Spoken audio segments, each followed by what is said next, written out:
is an all-volunteer organization believing that electrification is the quickest path to decarbonization.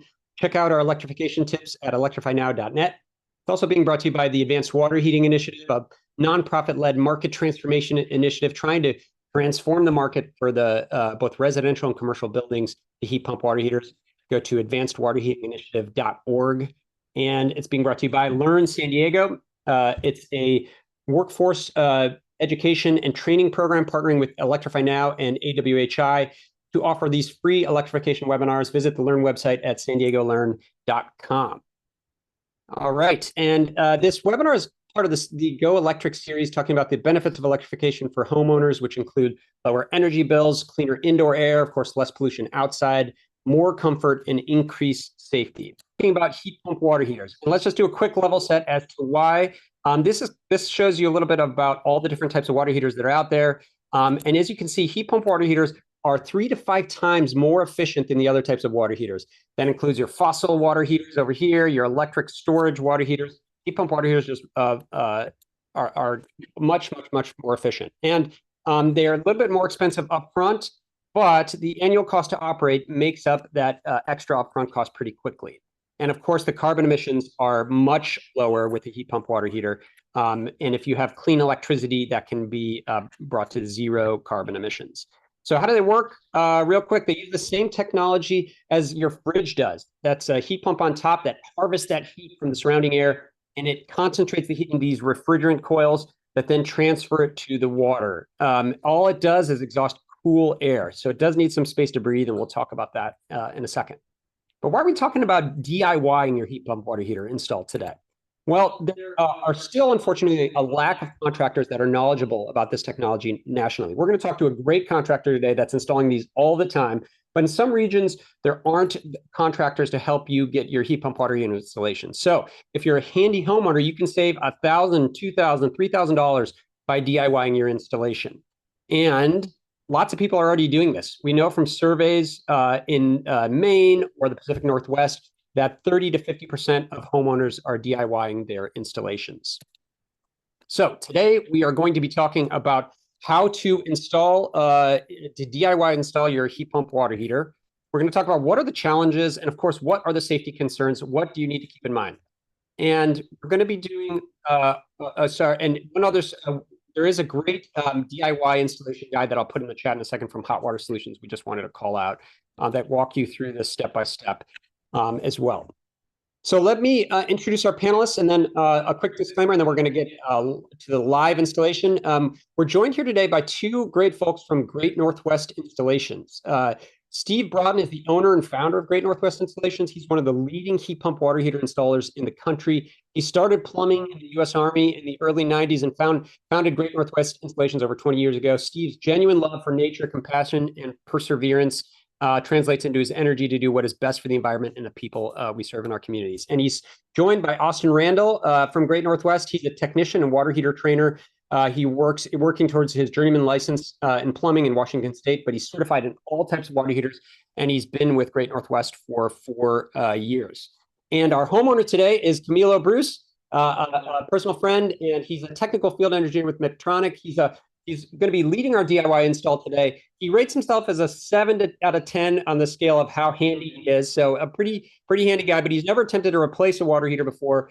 So Great Northwest is here to help guide Camilo in this process and answer any of your questions. Now, a note about today's live unique webinar. So this installation is being broadcast live to y'all and filmed professionally. If you're hearing any audio trouble, please let me know in the chat, and we'll try to fix that. You may hear our cameraman Rupert Wild in the background. He's doing the great camera work. He's going to boil these couple hours of videos down into a couple short, highly produced DIY installation videos that we can send out afterwards. So really excited about that.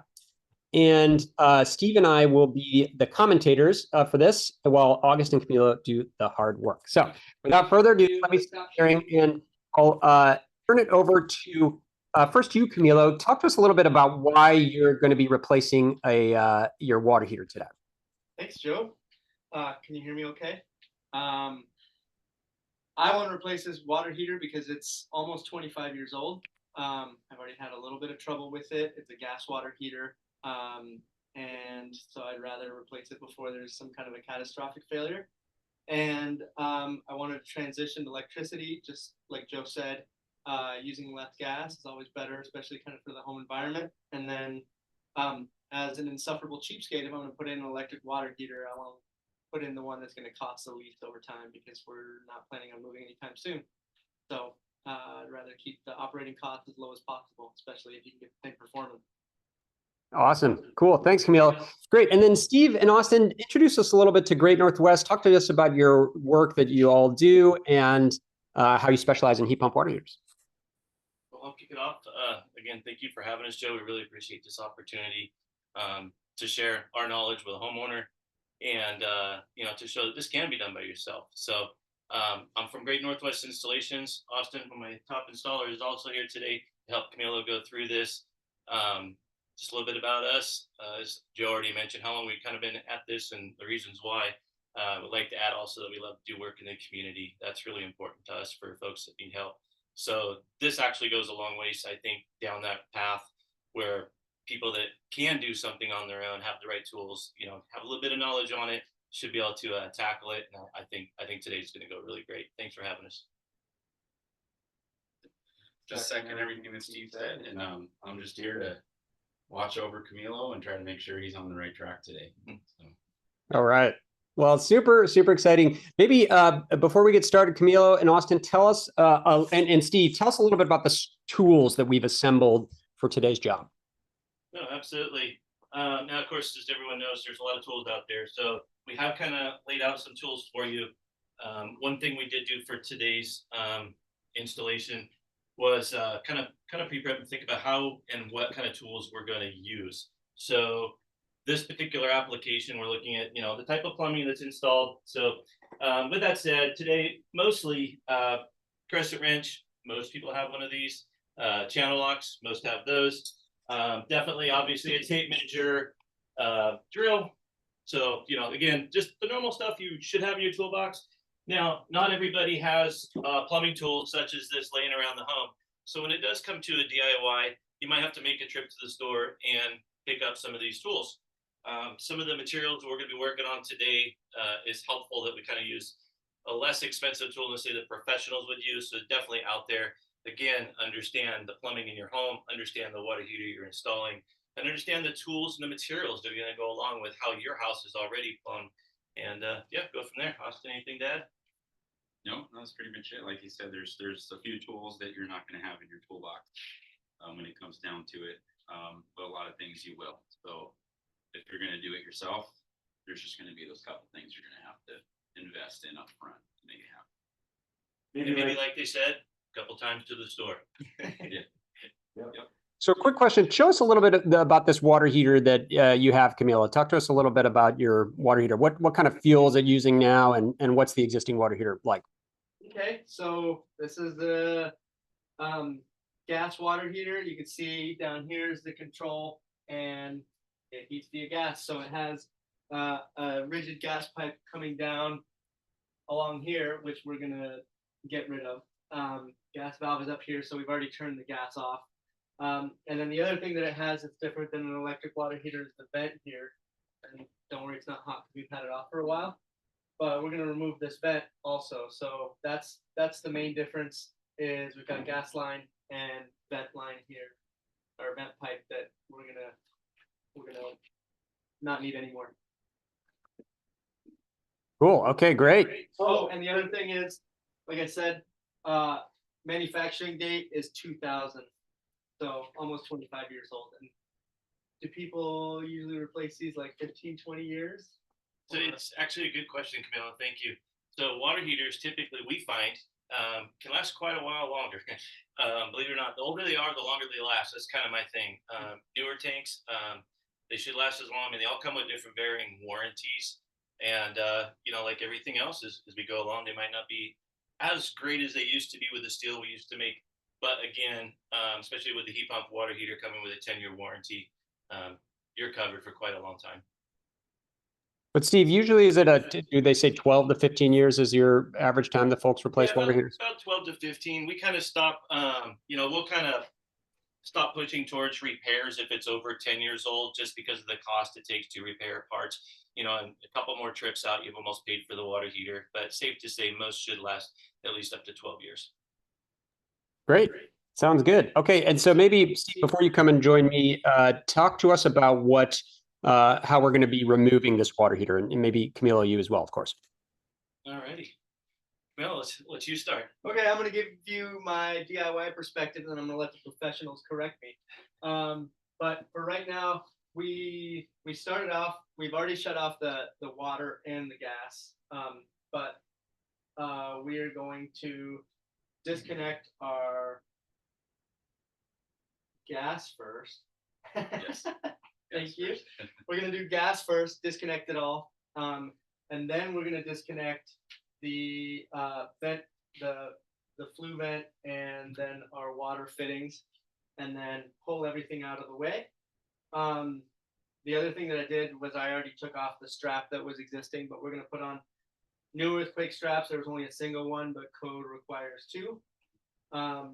And then we're going to, before putting the new one in, we're going to cut our water pipes here, the cold water inlet and hot water outlet, and put in PEX fitting to be able to connect to the new water heater. And then we'll do our condensate line and our TPV. Is that what it's called? Temperature pressure valve? Temperature pressure valve, absolutely. Nice. Camilo's already got the language going on. Right. Great, Yeah, good work. the Sure. lingo. Great. Well, why don't we let Camilo and Austin start with the disassembly? You'll see them live and spotlighted in their work. And Steve will join me over here at the table in the other part of the basement, and we will encourage them on from our safe vantage point. I would like to add, if it's okay, Joe. Yeah, please. Absolutely. So one thing that we also did, Camilo kind of touched on it a little bit earlier, but just for those that are watching, we did pre-drain this tank. So kind of obviously one of the most important pieces. There's a drain valve right down here. Most water heaters have drain valves. They're a little bit different. Depending on where you're at in your home with your water heater, we happen to be in a basement today.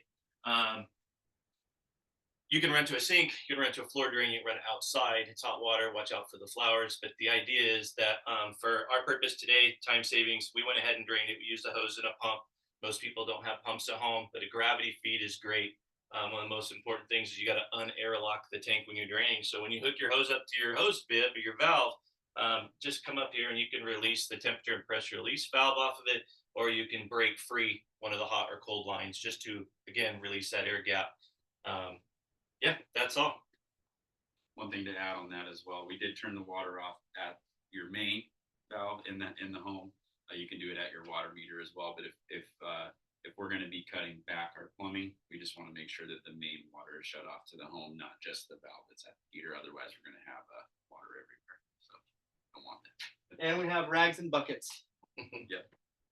All right, we ready to get started, Joe? I think so. Yeah, thanks for that. Yeah, that's Yeah. perfect. Great. He's in your hands. All right. Here we go. All right.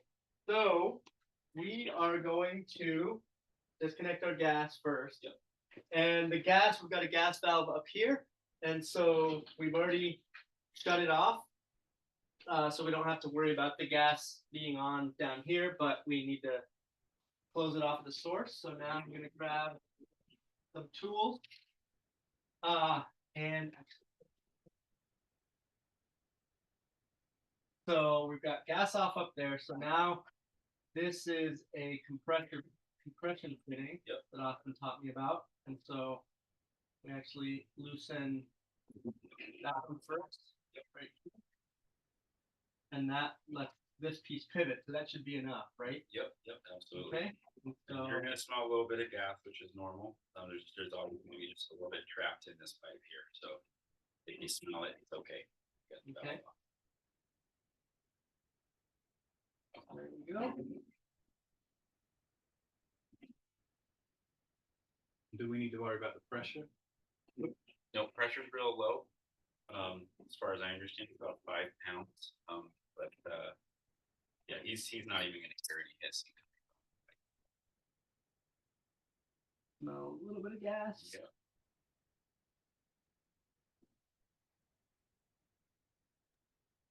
Great. And while they're doing this, we'll have some commentary as well. Pat is asking, if you have to turn the gas off the entrance to the house, are you supposed to have the gas company turn it back on and restart the furnace? So as a contractor, typically we would suggest that, yes, you would call Northwest Natural in our region or your local gas supplier. It, for our purposes, as long as the gas valve works, and that's kind of why we went over this with Camilo in the beginning, the gas is going to be the first thing we want to address when we start disconnecting, because if there is an issue where we can't get the gas shut off, then of course that's going to cause us to have to go into a different mindset, get that addressed, and then move forward. We're taking off this little side branch so we can actually spin it next to the tank. Remove this pipe, otherwise this would be banging against it. Yep. So now we're gonna go up here. And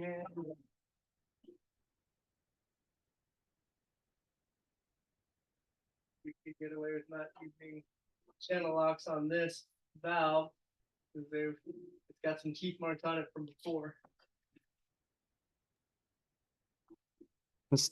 Steve, while Camille is doing that, talk to us a little bit. I mean, we saw the different types of water heaters people might be replacing. This is one of the more challenging installs that we're showing today, right? Absolutely, because Camilo's fuel switching, he's going from gas to electric. So addressing the gas, addressing the ducting is super important. We want to make sure we're safely capping off that gas line, which he's working on right now. Later on during the install, they'll be capping the ducting as well. And of course, you'd have to run electricity. So if you don't have that done already, and I definitely highly suggest, working your electrical panel is a little more difficult and challenging than say doing the water heater itself. So having an electrician out, unless again you're really savvy on that, highly suggest having an electrician run that circuit over. I would consider that not necessarily not being DIY. I would just say, that's more on the side of safety and caution. But you still save a lot of money after having electrical done and being able to install the water heater yourself. Great. We're putting some pipe thread compound on this plug so that we're going to plug it. So if anybody ever accidentally opens the valve, gas still doesn't get through. Yep. Sorry, you got It's messy stuff. that stuff on the rim. But And all you really need is the compound seal with gas. Gas is so low pressure that we don't need to tape and dope. okay. So Austin's saying you don't need the tape and the dope, just need one. No, that's absolutely correct. Yeah, with our plumbing fittings, we'll use Teflon tape and pipe dope, just kind of a better safe than sorry, if you will, when it comes to leaks. So Steve, you were talking about the electrical work. We'll look a little bit later at some of the pre-work we did for today was to run Camilo ran a 240 volt line from his panel. We'll look at that. Of course, we want to, like Steve is saying, if you're running a new electrical line, that could be dangerous. And so you definitely want to either get an electrician if you don't feel comfortable doing that yourself. But we'll do a zoom in on the electrical. Stuff smears on everything, so you have a rag dedicated to Yep. pipe dope and throw it away when you're done. If you don't, get that everything. Spread. you have. Okay, so now our gas is sealed off.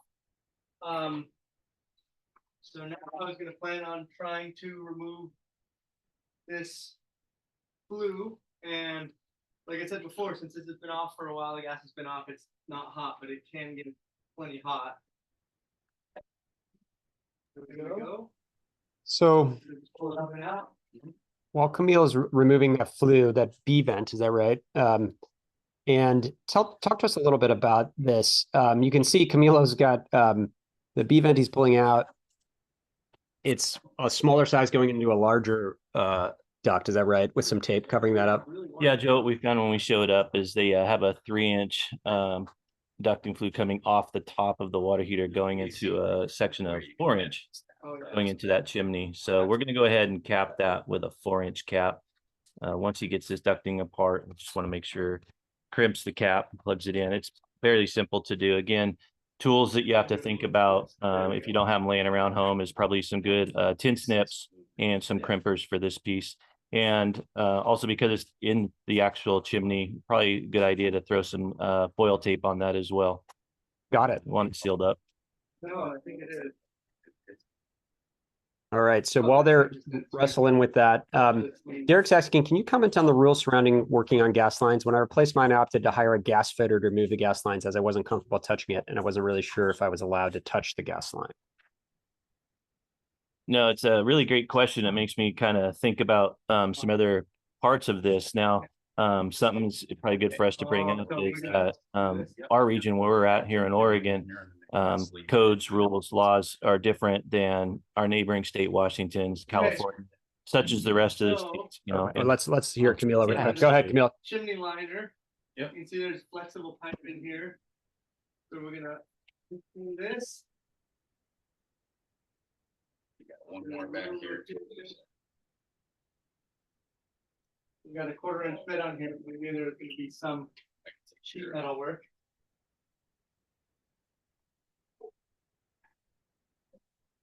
This disqualifies us from DIY. No, it still counts.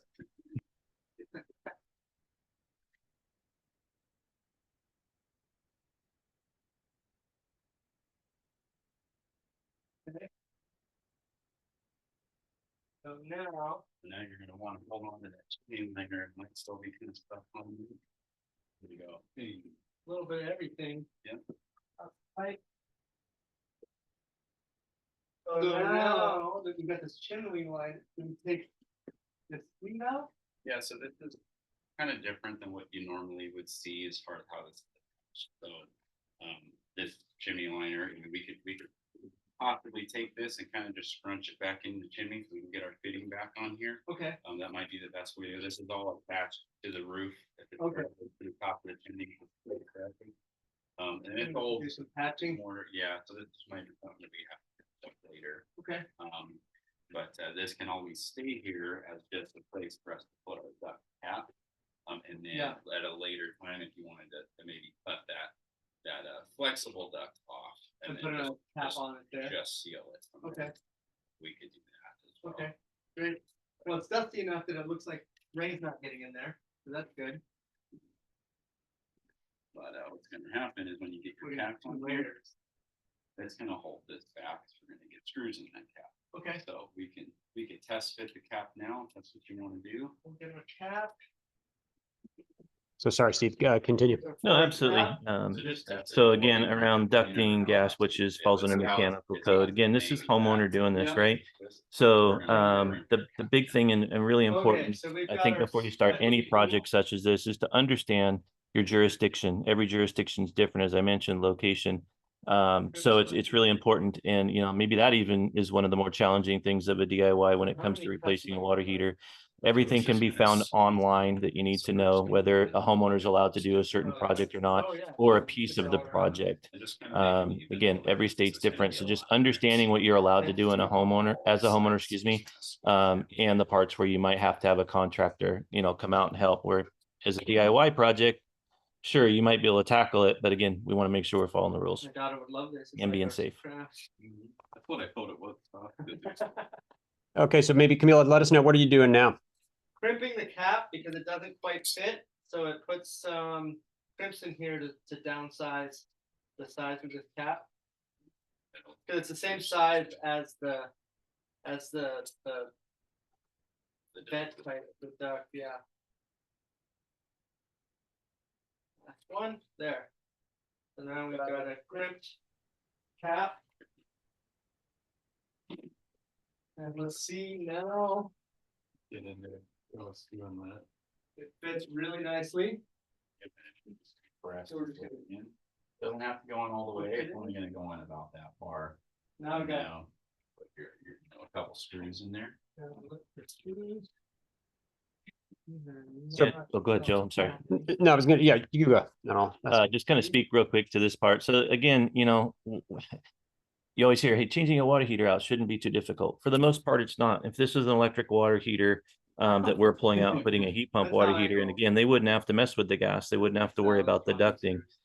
When we first originally looked at the ducting on that, it looked like it was just stubbed in through the concrete, which is what we typically see. We didn't see, and we couldn't see that he actually had a liner there. So it's a really good I think a really good segment to go, you know, hey, I can kind of run into anything in a home. So you always want to, again, kind of be prepared when you run into something. If you don't know what it is, it's time to pull out the your smartphone or device, or phone a contractor and bring up what is this I ran into, and how do I tackle it. Sure. Yeah. Yeah. A little more. Yeah, more things to think about when you're replacing a gas water heater. And so we are showing you a more challenging heat pump water heater retrofit today. But Steve, before all of the pollution from the gas water heater was going up this B vent, right? It's going up into the atmosphere. We see air districts in California are phasing out combustion water heaters because of all the NOx that water heaters and furnaces, emit. So now Camilo is not going to do that anymore. But talk to us a little bit about, so it's dangerous to emit that pollution outside that his gas water heater used to do. But also, what if that vent is malfunctioning? How It helps to have a magnetic bit. Yeah. if the vent is malfunctioning, how can that be dangerous for the homeowner? Yeah, well, I'm sure everyone's familiar with carbon monoxide. So that's one of the issues. And we call it backdrafting or spillage when a ducting's not working properly. A lot of older homes that, don't have the maintenance that they should, or someone just doesn't recognize what they're looking at when it comes to their gas appliances, that the ducting could be, again, falling apart, never put together correctly, not graded correctly in a fashion where it's atmospherically pulled. Which brings up a great point. This is an atmospheric water heater. So if we don't have good draft, is what they call it, where it's pulling out through the utility chimney that goes up through the roof, that spillage is also going to create safety hazards for the homeowner, again, with spillage or back drafting of those fumes that are basically just coming right up through the water heater. So Camilo's ducting didn't look too bad, but we do see a lot out there that, again, not just the atmosphere that this is spewing into, but actually going into the homes, which is more of a risk and safety hazard. I feel that's another really positive reason to move to an electric heat pump water heater. Very similar to stuff we've heard about, lately. There's been a lot of talk about hoods above your ranges, cooktops and ovens not being ducted properly. And basically it just, throwing that exhaust right into the kitchen. So in theory, kind of the same thing. So I will trade you places if you want to. And we've actually got 2 buckets. All right, so we're onto the water now. Yes. Disconnecting the water. So we were just chatting over you guys. Could you give us an update on where you are with the water lines? Yeah, so he's got the hot side disconnected. He disconnected it from the male adapter on the plumbing side and not on the water heater side. So this can stay here and just get tossed with the water heater. He's actually going to disconnect the side over here on the coal where it connects to the hot water tank. And the reason being is just to try to catch any water that might be left in the plumbing and direct that water flux into the bucket, and then it can be removed after that. So it's more just a cleanliness kind of thing, keep your workspace clean. But you could get disconnected from here if you wanted. You just might have a little bit more water to clean. Okay. So, yeah, I recommend that we do that there. And then from my experience, for people doing this at home, you never want to reuse the flex pipe for your water heater, right? Yep. And that's something that we'll always do, is replace water flexes. Okay.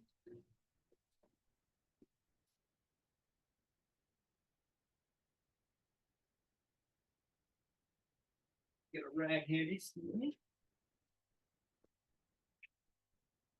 All right, so while they're doing that, let's try to take a couple questions. I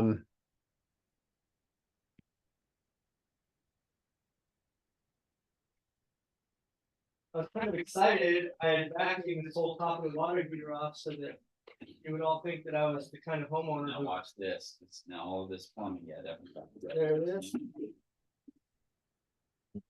So I don't know. You'd all think I was the type of homeowner who kept a perfectly clean water heater without any dust or cobwebs, but then we got a dusty. pulling that fluke gave me a bunch of new dust. Yeah. So I can't impress you all at home. We're very impressed. Dusting my basement fixtures. Okay, so Melissa's asking about what are the requirements for mechanical room sizing when installing heat pump water heater? Are there any issues if we have a gas furnace drawing air into the heat pump water heater? Yep. make sure. So Yeah. it's all right to put a heat pump water heater next to any type of furnace, you know, within that Oh. space. Okay. As far as room requirements, whether it's mechanical, a garage, any other space you're gonna be putting your heat pump water heater into. Downhill a little First bit. thing is just, you know, obviously throughout the whole install is making sure you understand the requirements based on the manufacturer's requirements. I would really follow that. Okay, Most heat pump so water now heaters are we're looking going about to- 700 cubic square feet, where there's been studies that we can have it operate down to 400 as well. Little article is kind of cool if anybody wants to geek out on heat pump water heater training. There's a thing called the Incredible Shrinking Room. Give you a really good idea how that efficiency can change based on different types of rooms that it's in, whether it's vented, non-vented. So it's a really cool way to find out how this would affect your home. But again, with the furnace, there really isn't any issues that's going to come up that we'd have to worry about safety wise. Okay, Yeah, they're okay to be next to each other. that's great. So 450 to 700 cubic feet of, depending on the manufacturer's guidelines. And there, yeah, I don't know if y'all are hearing the water noise, but yeah, Camilo's draining the water line there. And Steve, talk to us we're about the ideal locations of a heat pump water heater. We're here in Camilo's basement. He's nice enough to let us invade his basement today. But so basements are pretty ideal, right? But what are the ideal spots to put a heat pump water heater? You know, again, location's everything, right? Depends on what kind of a climate you're in. We probably have people here from all over today. For our neck of the woods, the Northwest, I mean, we do get our cold days in the winter, but for the most part, you know, it's tolerable for a heat pump water heater to work great in a garage. Garages are great installations. You know, you can pull your truck up to it, do what you got to do. Everything's kind of right there. Being in a basement, a little more time consuming. You're going to come down the stairs. So be prepared how you would get your water heater up and down the stairs. Okay, this seems like a big moment here. Oh, yeah, it looks like it's yeah, coming the up, hand Joe. cart. Yeah, this gas water heater's been here 24 years. All right. Yeah. Drum roll. We're gonna give it a little spin here. So that we can pick it up with the dolly from the back. I don't know if the audience ever thought that removing a water heater could be so exciting, but So it's good, something good to point out, Joe, the feet on this one. So not all water heaters have feet. Some do. So before you go to move your water heater, is kind of a little safety note. Make sure you understand how you're going to get it out. Again, watching those feet. So you can see there in the photo, there's basically 3 feet. So you really want to get your hand truck underneath, 2 if at all possible. And again, having someone help you, a neighbor, friend, relative, kind of like works out really well having Austin here today. And And a neighbor who has a dolly to lend. a neighbor who has a dolly to lend. Okay, so before we move the new water heater in, we want to get our water pipes ready. Yep. So Austin's been kind enough to lend me his pipe cutter, which is really cool. And we're gonna cut right here, and then we're gonna loosen this and cut the hot water outlet here. Yep. Do you want to tell us about the fittings? Sure. Yeah. So this is a circular pipe cutter. So it's really designed for this material we're working with here, which is copper.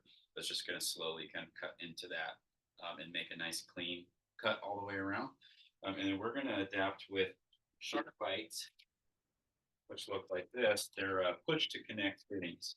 So this fitting is going to allow us to transition from copper to PEX piping, which is just going to be the easier, cheaper way to run our plumbing for the new water heater. But the catch with these is we do need a clean piece of copper pipe to push this onto. We don't want any bevels, any deep scratches in the pipe. We really need it to be nice and smooth and clean to make sure that the O-ring inside of this fitting actually makes a good seal. And the reason we're cutting it where he was mentioning is to set us up for that new water heater. We have new dimensions, it's a new size, right? So we want to make sure that we cut this in a good place. So we had kind of looked at that already. So this is going to allow us to kind of drop that pipe straight down to where the new water heater cold inlet is. And then this is going to allow us to easily connect to the hot side. And that's why we turn the water, the whole house water off, because we're cutting this valve away. Yeah. And so we need to have a way to stop the water.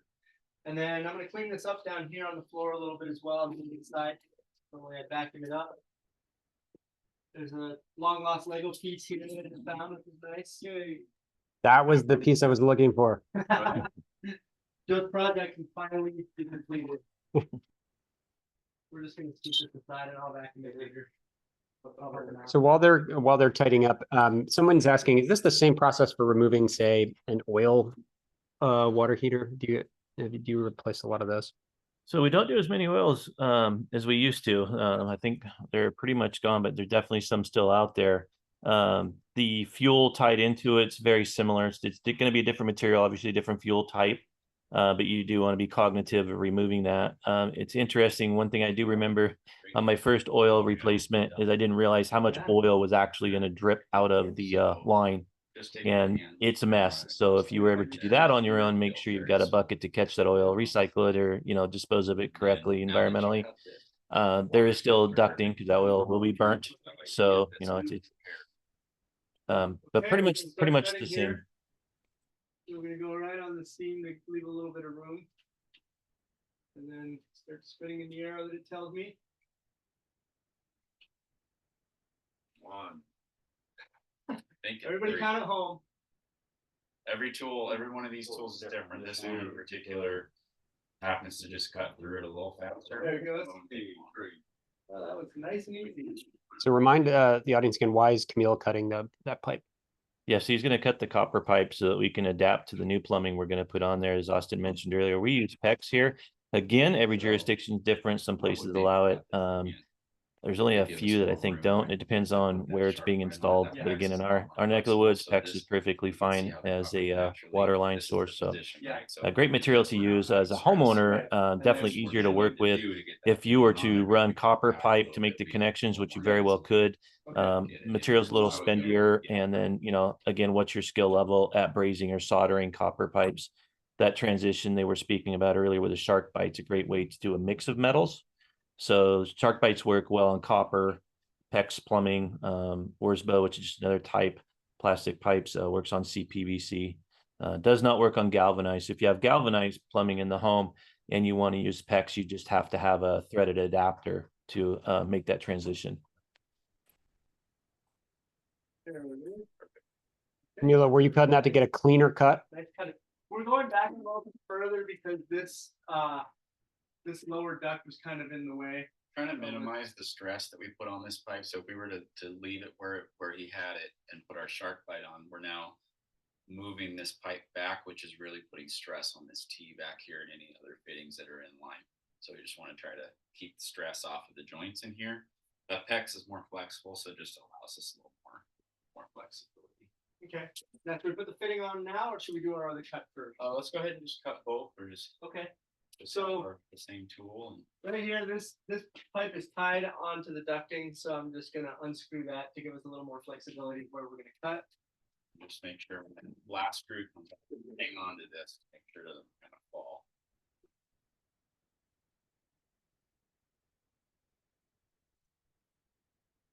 Okay.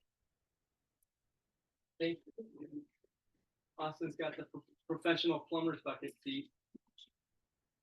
Now I can hold this for you since we got forehand here.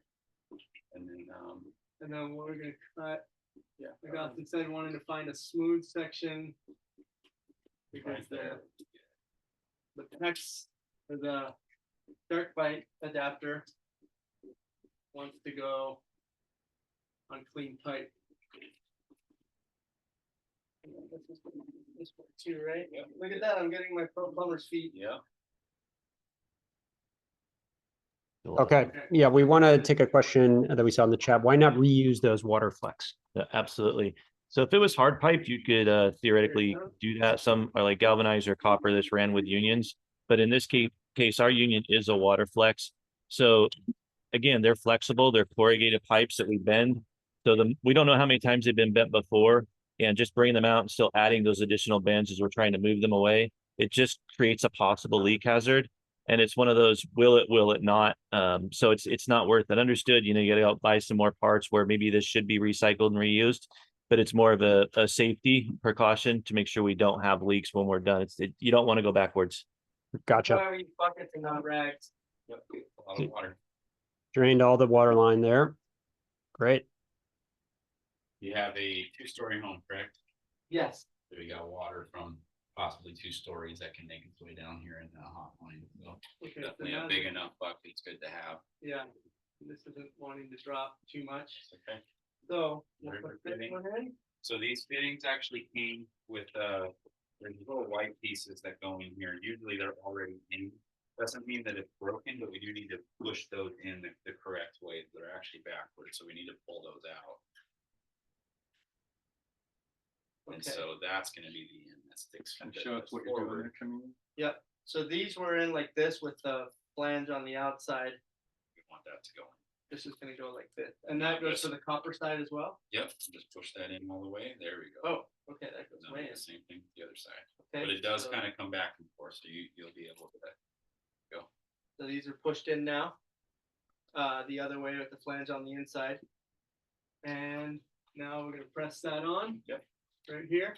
Now, Oh, yeah, and then he gave me a good tip of hitting it with a Sharpie. So we're gonna mark it an inch in because these go an inch in, and so that's kind of, see, I dropped things. So we're gonna mark it at an inch from the end of the pipe. you should be able to see that mark right on the end. So that's what we're aiming for full connection with the PEX fit or with the shark bite And fitting. just hold So the other side of the pipe real good. hold this. Pressing it on there. Actually went just a tiny bit beyond. Yep. So that's And good. just give it another real good push just to make sure it's really in there. Okay. Good. So that's good. So now we're gonna put the screws back in. Yep. And I'll hold this here for you if you want to go ahead and do that. And Austin, you're trusting that for wind pressure. That's a good seal then. Yes. Yep. Now I have to look on the floor for the piece that I dropped. Here we go. Screw. Ah, thank you.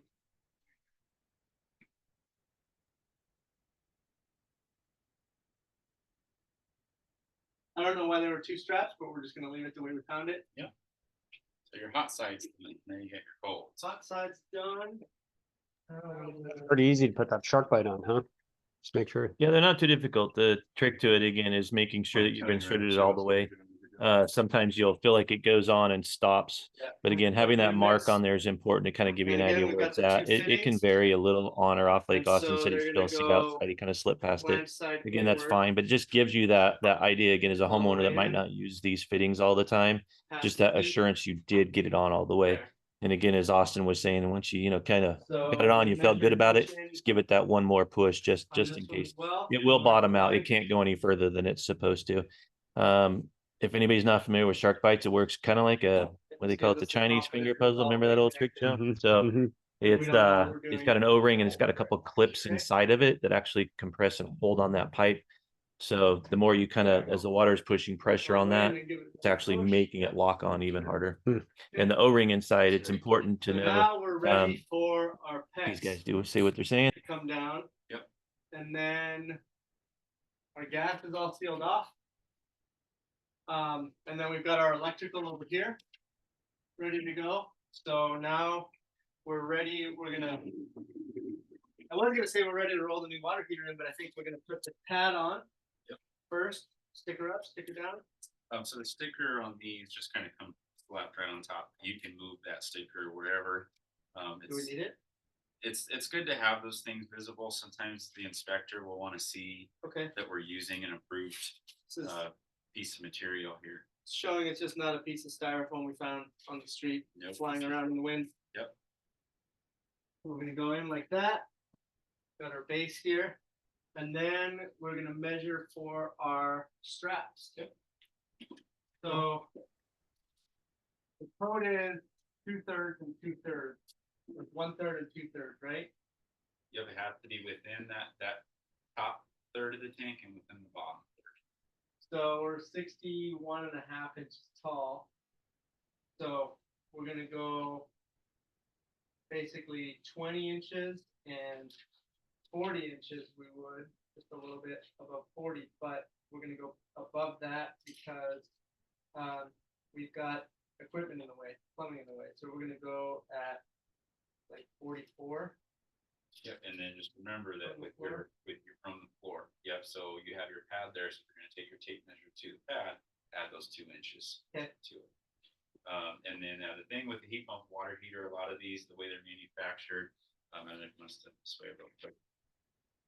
Different manufacturers will have maybe the condensate in a different place. Some of the plumbing might be a little higher. Some of them have an electrical box on the side, so you sometimes don't have as much wiggle room on where that top strap would go. And we do want to try to leave these screws on the top shell exposed still in case it ever needs to get serviced. Those screws come out. So we do want to be kind of where the logo is here. So you are going to unlock this, but it's just the way that it is. And then yeah, you were right on track. Okay. So yeah. Thank you. Our branding is going to suffer a little bit. Sorry, Reem. So you chose We're going to 20 from the floor and then 44. Okay. So August on that, you can keep your 20 measurement. So they're putting on earthquake straps right now, just to let the audience know. And Steve, talk to us about why we need earthquake straps around the water heater. So that's another jurisdictional step to the process on installing a water heater, Joe. So in our area, we are in a seismic zone that is required by code to put those on. We do find a lot of homes where homeowners have put them in, put the water heater in their homes and run across where they don't have earthquake straps. Interestingly enough, we find home inspectors when they're going to sell the home, pick on one of those pieces. So if you're putting your water heater in and you think that you're not going to have an earthquake, well, this is the seismic zone, but nonetheless, we would want to have them put on because it can affect, things further down the road. If you are, homeowners can pull their own permits to do these water heaters, and they should pull a permit. It's great to have them inspected. Again, it's all jurisdictional. You were supposed to have a permit to replace a water heater in Oregon. Thank you. So with that, I would say that we want to put them in correctly. There's And our strap kit. right there. I can tell a lot of these are easy to come by. Most of your box stores will carry the same brand. It can be by Hold Right. And so there are 4 straps that come with the kit. You can see here, and there's a perforated end and then a slotted end on each strap. So we're gonna attach to our vertical piece, 4x4, the perforated end. Yep. And then there's another piece that you'll see that fits into the slotted end and then all gets squeezed together. I would take these straps before they're already bent. You just kind of work your hand in here. I'll let you do the other side, but I just take kind of my thumb and kind of straighten it out a little bit. I still like to have it curved, Okay. but this way they're a little more easy to work with. Okay. And then they're gonna sort of, you'll see when we put them in, they're gonna work better for you that way. Okay. So now we've got our bit here and comes with some lag screws here. It should have washers as well. You want to make sure you get. Maybe a general question as he's getting those ready. Folks are asking about if DIYing affects the warranty at all of your water heater.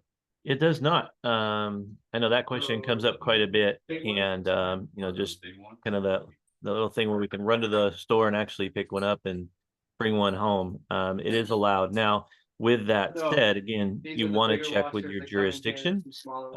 Certain states will allow homeowners to do their plumbing. Certain states will, require it to be an actual licensed plumber. So again, we can go buy one of these from the store, and you would just go and want to make sure you follow those rules. The warranty doesn't specify that a professional installer or plumber has to do it, but it does have to be done correctly. If you were to have a warranty claim on the water heater in the future, they might ask some questions around, the install, ask for photos, because that's really what they're going to focus on as the manufacturer is, was it installed correctly, so that whatever the issue might be isn't something that was installer error, if you will, or homeowner error on the installation. Got it. Okay. Okay. And then maybe a quick question Christopher's asking, is it net? Going in? Okay. Is it necessary to drain the existing water heater before capping off the gas line?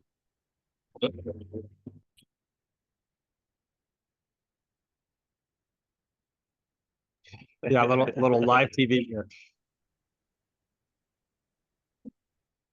There we go. So that's our first strap, and that's gonna go around the backside of the water heater.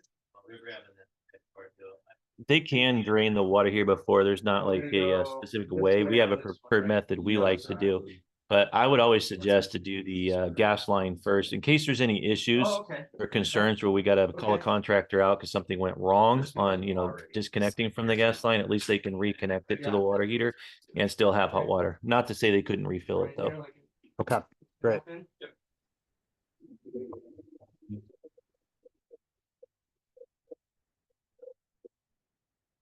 There we go. All right, good and solid in both. And now we're gonna do the same thing down below.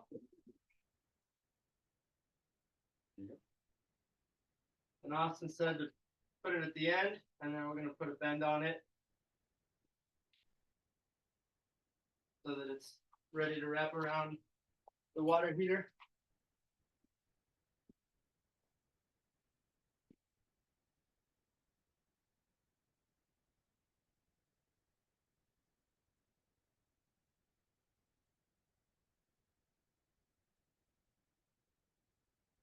Okay. One last one. These straps can be sharp, so we are wearing gloves. And I would definitely recommend it kind of throughout the whole process, but definitely with these, I mean, it takes a little bit of pressure. They might feel kind of dull, but you'll run your hand across it and it'll slice right through your skin. So just want to be careful. Much worse than a paper cut. Yeah, done it before. Now we.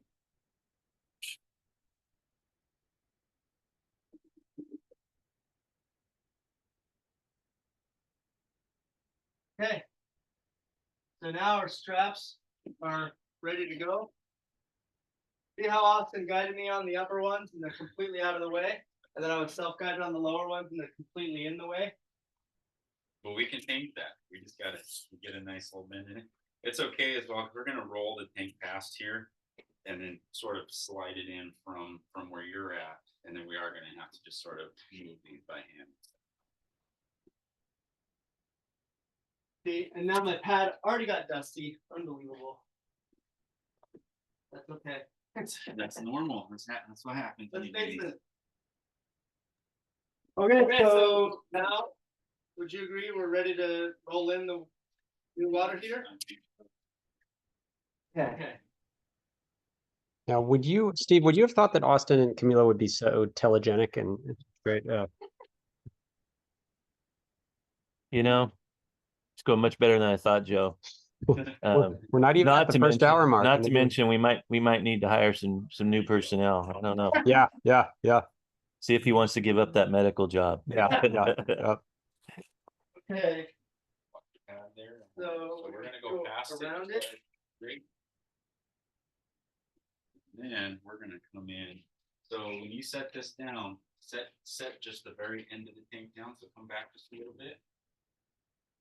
There you go. And we're We don't also- want the hand trap to get stuck on the pad. Now you can start to set. it And down. we're also kind of limited by we are. the vent That's here. okay. Work. So we're actually, set it down. Yeah, and you can come in at an angle. If you have them get reached this way and come in this way, Okay. you'll miss the duct here and you'll be able. While they're setting the heat pump water heater, we do have a question on why we didn't use a drain pan for this. We just have the rigid foam there. Why not use the drain pan? No, great question. So on that, again, and you're gonna hear me say this a lot, it's really jurisdictional, so it is not a code requirement for us to have a pan under the water heater in the basement. Some homeowners will like to put the pan down, to help if there was some type of a leak, minimize it getting on the floor. There is a floor drain really close, typically in a basement. It's an unfinished floor, so at least it's got somewhere to go. You think about it with a pan, the pans typically come with a pre-drilled hole in them for a drain. So if we were actually in the garage or somewhere in the home installing a water heater, then we would want to use the pan to get that water out because we want to make sure we don't cause any property damage. I have If to we do put a quick pan little in the diabetic basement right now, we have handle nowhere to really run that Can you drain tell us without those it being a things? How trip big would hazard. that be? So again, not required here, but with that, I would say that the bottom That's- board so is this a is a requirement 40 for us. So gallon unit. anywhere the bottom board, which is the foam Our pad we put underneath the water heater, tanks Joe. in the box Anywhere are you're in an 12 unconditioned space, you don't have any type yeah, of close heating in to. there, and This one, or it would maybe be a a little less than concrete that out floor, of the such as box. the Definitely basement. 50 That gallon is an goes energy somewhere, pad. in the box. So It it's is assembled rated probably about 180, for 190 here, being but placed we're underneath the good to water have a buddy specifically, on and it is They something have an a buddy inspector would just look in for. case, So in they this have a manual application, they truck would want to see the to get bottom board, food but they or- wouldn't actually call out the fact that the pan's not there. Great, thanks. So they've got the water heater set. And we're kind of done, right? Oh, we're getting there, Joe. Just kidding. There was a quick question I'll address while they're doing this as well early on about the straps and being close to the top in case there was maintenance removing screws. Yeah, Austin alluded to that earlier just to make sure. And that's why when we measure for our earthquake straps on there, Austin's kind of showing you where that strap is at. We'll measure the actual tank, not the heat pump. So just above that sticker there, you'll see the screws that hold the lid on to the heat pump compartment, if you will.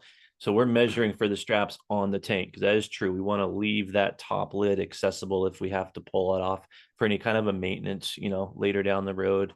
Yeah. Great.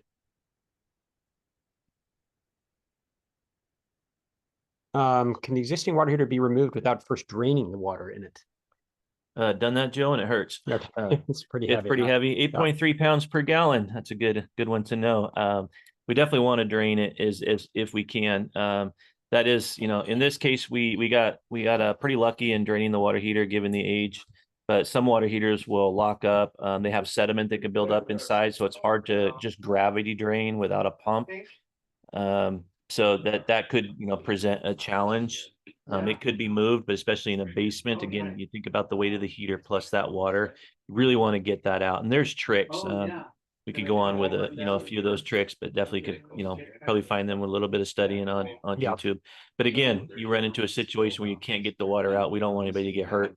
Might be time to call a professional or, phone a friend, Right. see if somebody can help guide you through that. No reason to leave it in, and it's easy enough to drain out. So yeah, usually. We're talking about how we're going to position this because one of the things that I am cognizant of is I have an 8-year-old daughter and likes to run around, and so this being on the pad is super helpful because I was always worried about the gas controller on the old one, but we're figuring out how to orient this so that our plumbing is going to work out well.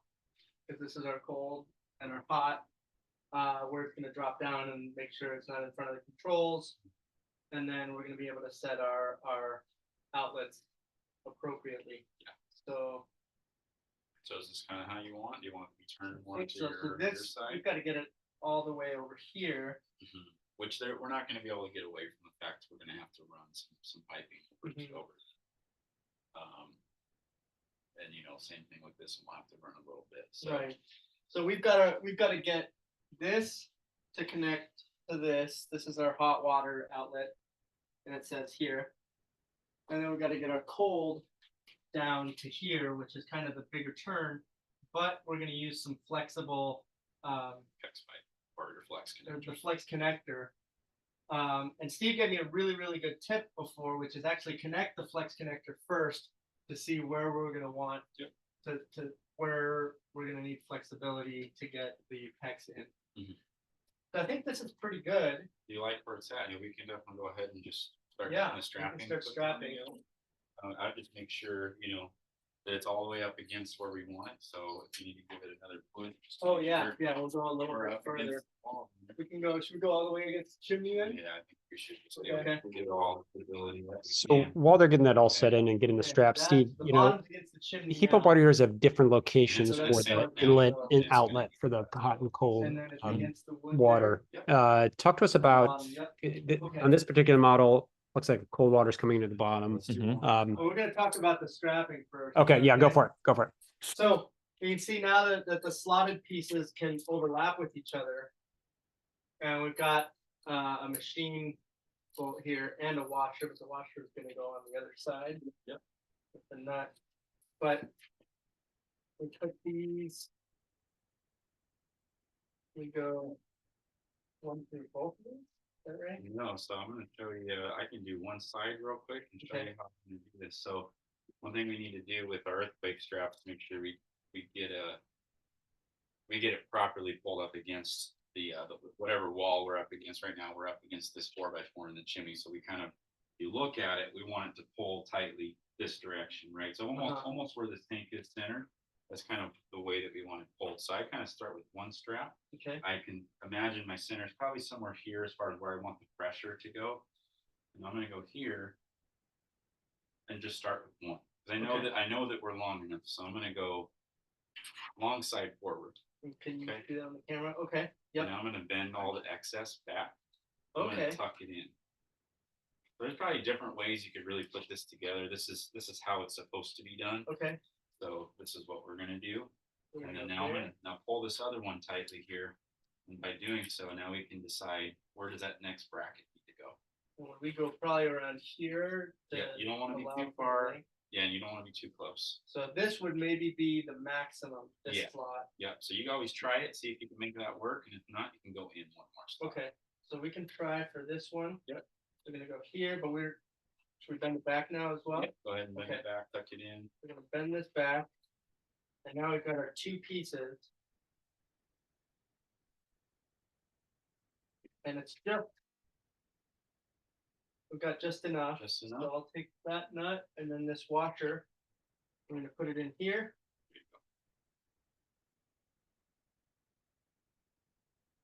And good, finger tight for three threads and we're done. No. But Okay. A So little yeah, bit you- tighter, I can feel it moving. Yep, yep, and That's honestly, you could effective. almost do it with your hands. I mean, you could use a large pair of piano locks. You can use a ratcheting style wrench at the 9/16, and just get that snug. Okay, But just do it by hand first, and then do the bottom ones, and then you can really tighten it down. Is there a logic behind top first, bottom second? Does it matter? I think it kind of varies on the situation, just depending on how it's sitting up against the wall. You're just gonna have to kind of play with it a little bit. But I don't like to over tighten one and not the other. So it's almost like doing lug nuts on a wheel when you're putting your wheel back on. You can kind of do a star pattern or go even, so you're not overdoing one side and not the other. So it's the same concept. All right, so he's getting those Okay. straps on there. Talk to us about, the different locations of that So cold this one and might be hot. too much of a stretch. Yeah, most our heat pump water heaters that we're familiar with are side, we call side fed. So you're coming in cold on the bottom. These water heaters don't have dip tubes like the standard water heater that's fed from the top. But there are manufacturers coming out with, and there's already one out right now Okay. also that has the option of top Oh, or sorry. side fed go. Okay. So retrofitting As a again good in with job. your most existing water heaters out there right now, tank style, are going to be top fed. On So the it's top. going to minimize that extra plumbing a homeowner would have to do, which is really useful. Again, if a homeowner feels, hey, I can put the heat or a water heater in, a heat pump water heater, but if I got to start running plumbing, I get a little nervous or I need more tools, depending on the type of plumbing you have. Pull it tighter. But if you have top fed heat pump water heater, you can pretty much guarantee, I mean, it's definitely taller, but you should be able to make that new connection Yeah. between the water heater and your existing plumbing without extending Okay, or so that making too much is modifications. getting nice and Hmm. tight. So Now, how it does tight sound like, should I cinch this? So you definitely don't want to over tighten, because you can't, I mean, these straps aren't going to give, so something else have to give if you over tighten. It's either going to be the shell of the tank going to start to get crushed, Okay, or if you're up against drywall or something, you could go right through the drywall, right? So you have to find that kind of, so we don't want to get too Sweet spot. aggressive. no. So I'm not going to bring tools into this. No, necessarily. you could bring a large wrench, and we can do this just to make sure that we're tight enough so you can open these teeth. But now, even when I do this, there it is. Yep, so we can go here. Oh, and we okay. can kind of tighten it pinch that these in. You can go from the outside here way. Okay, and then kind of turn this by hand. So there's different Yeah. ways to do that. instead of really ratcheting down Right. on the nut.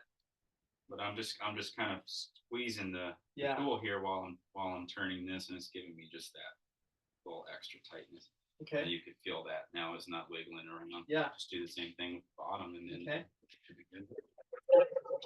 Oh, that's my condensate pump. Yes. That's okay. why we This have kind of rags. stuff happens, right? this is live television. Yeah. That just But maybe just to kind of put the fine point on what you're saying before, that so it's probably rule of thumb is easiest if the connections are on top of the water heater. Because most you should check out if you're going to DIY your water heater, you want to see where your water connections are coming, and if they're on the top, like most are, then We're gonna get to this water condensate heating pump. connection easier. Absolutely, go. absolutely, Joe. And I will say, your water heater flexes that come with it, which are supply lines, they're gonna be between We got 18 and one row. 24 inches. So you get an 18-inch length in flex and you get a Second one. 24. So Okay. that's really what you get to play That's with. back to how it needed So to be. it's a You do good your idea, thing. again, Oh, before you start these Thank you so projects, much. step back, look at what you have, understand what you're Okay, gonna I'm gonna need be over based here. on that water heater you're putting This is in, what I would and need you know to what do. the installation requirements are, and kind of go from there. Would like to say, just kind of do a little commentary on the earthquake straps. So when you're doing earthquake straps, we're up against a pillar, so they're going to use the lag bolts that come with this kit. There are different kits, different manufacturers. Sometimes your water heater Okay. will be up against good. concrete Yeah, wall. I'm gonna do a So little we have more concrete this drills, one. and we'll put in small lag bolts for that. Hammer in, you can do bolt in. Anybody's familiar with concrete anchors, Okay. just those kind of styles to help Now that wiggle adhere to that. Yeah, Austin I mentioned think that earlier the- about, as they're tightening right what you now, really want possibly is just- going through sheetrock As walls. long as you So put a typically, little bit of you've got pressure on it, studs in the wall. The can't idea is if really you get look much at the wiggle out of it. instructions on the Yeah. earthquake kits, It's pretty solid. it's going to tell you to line it up where you've got 3 studs, one dead center in the back of the tank, and your 2 on the outside. Okay. 2 on the outside gets the bolts from the straps. The water heater should be up against a stud in the wall. While he's talking, I'll help. mop Finding a up. stud, you're going to need a stud detector. So there's other tricks and to the trade to find those studs, but it's very important to understand where they are so you don't Yeah. cave your water heater Okay. into a Close sheetrock quarters, wall. big butts. Some studs are missing, some are not where they're supposed to be. Typically they're 16 inches apart, but we've ran into literally missing studs, and we'll put bracing across from one stud we found to the other to make sure we don't cave that water heater into the wall. Got it. So while we're cleaning, we can talk about, without necessarily having to point it out, but we need a new valve for the cold water inlet, right? Yes, you do. That's pretty So, good. yeah. And just to Camille accidentally bumped into his condensate. As a homeowner, I don't have a wet floor sign, but we're gonna have to just understand it. If you slip and fall, they've all signed waivers that they're not gonna sue. They just can't let it sign those. Okay, so now we need to connect these. We're gonna do a water connections first and then the drain connections. Yeah, that's how I usually would install this. Okay. I would recommend putting on your water flexes first onto Okay. the tank, because since those are flexible and adjustable, we can sort of point that where we might want it to go, Okay, and that'll tell us where we need to run this to. okay, Just gives us a starting point or an ending point, you should say, so you Yeah. can plan on how you're going to cut the pipe or do that. okay. So what we Really do, nice.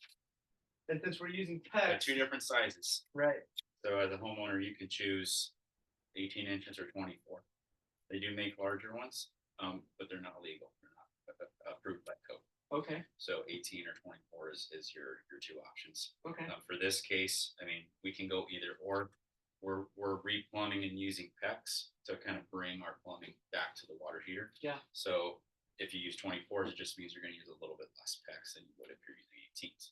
Okay. But it doesn't matter which ones you go with. I think if I steal this and I'm looking at this on water, Yeah, we're probably not gonna make it, even if we were to use a Right. 24-inch water flex oh, here, right, because it we're comes gonna, out, yeah, now the 24 gives us a little more adjusted, flexibility to maybe get us at a good angle. yeah, So if you wanna do 24s, that'll give us a little more wiggle, and I Okay. would almost recommend it for Okay. today.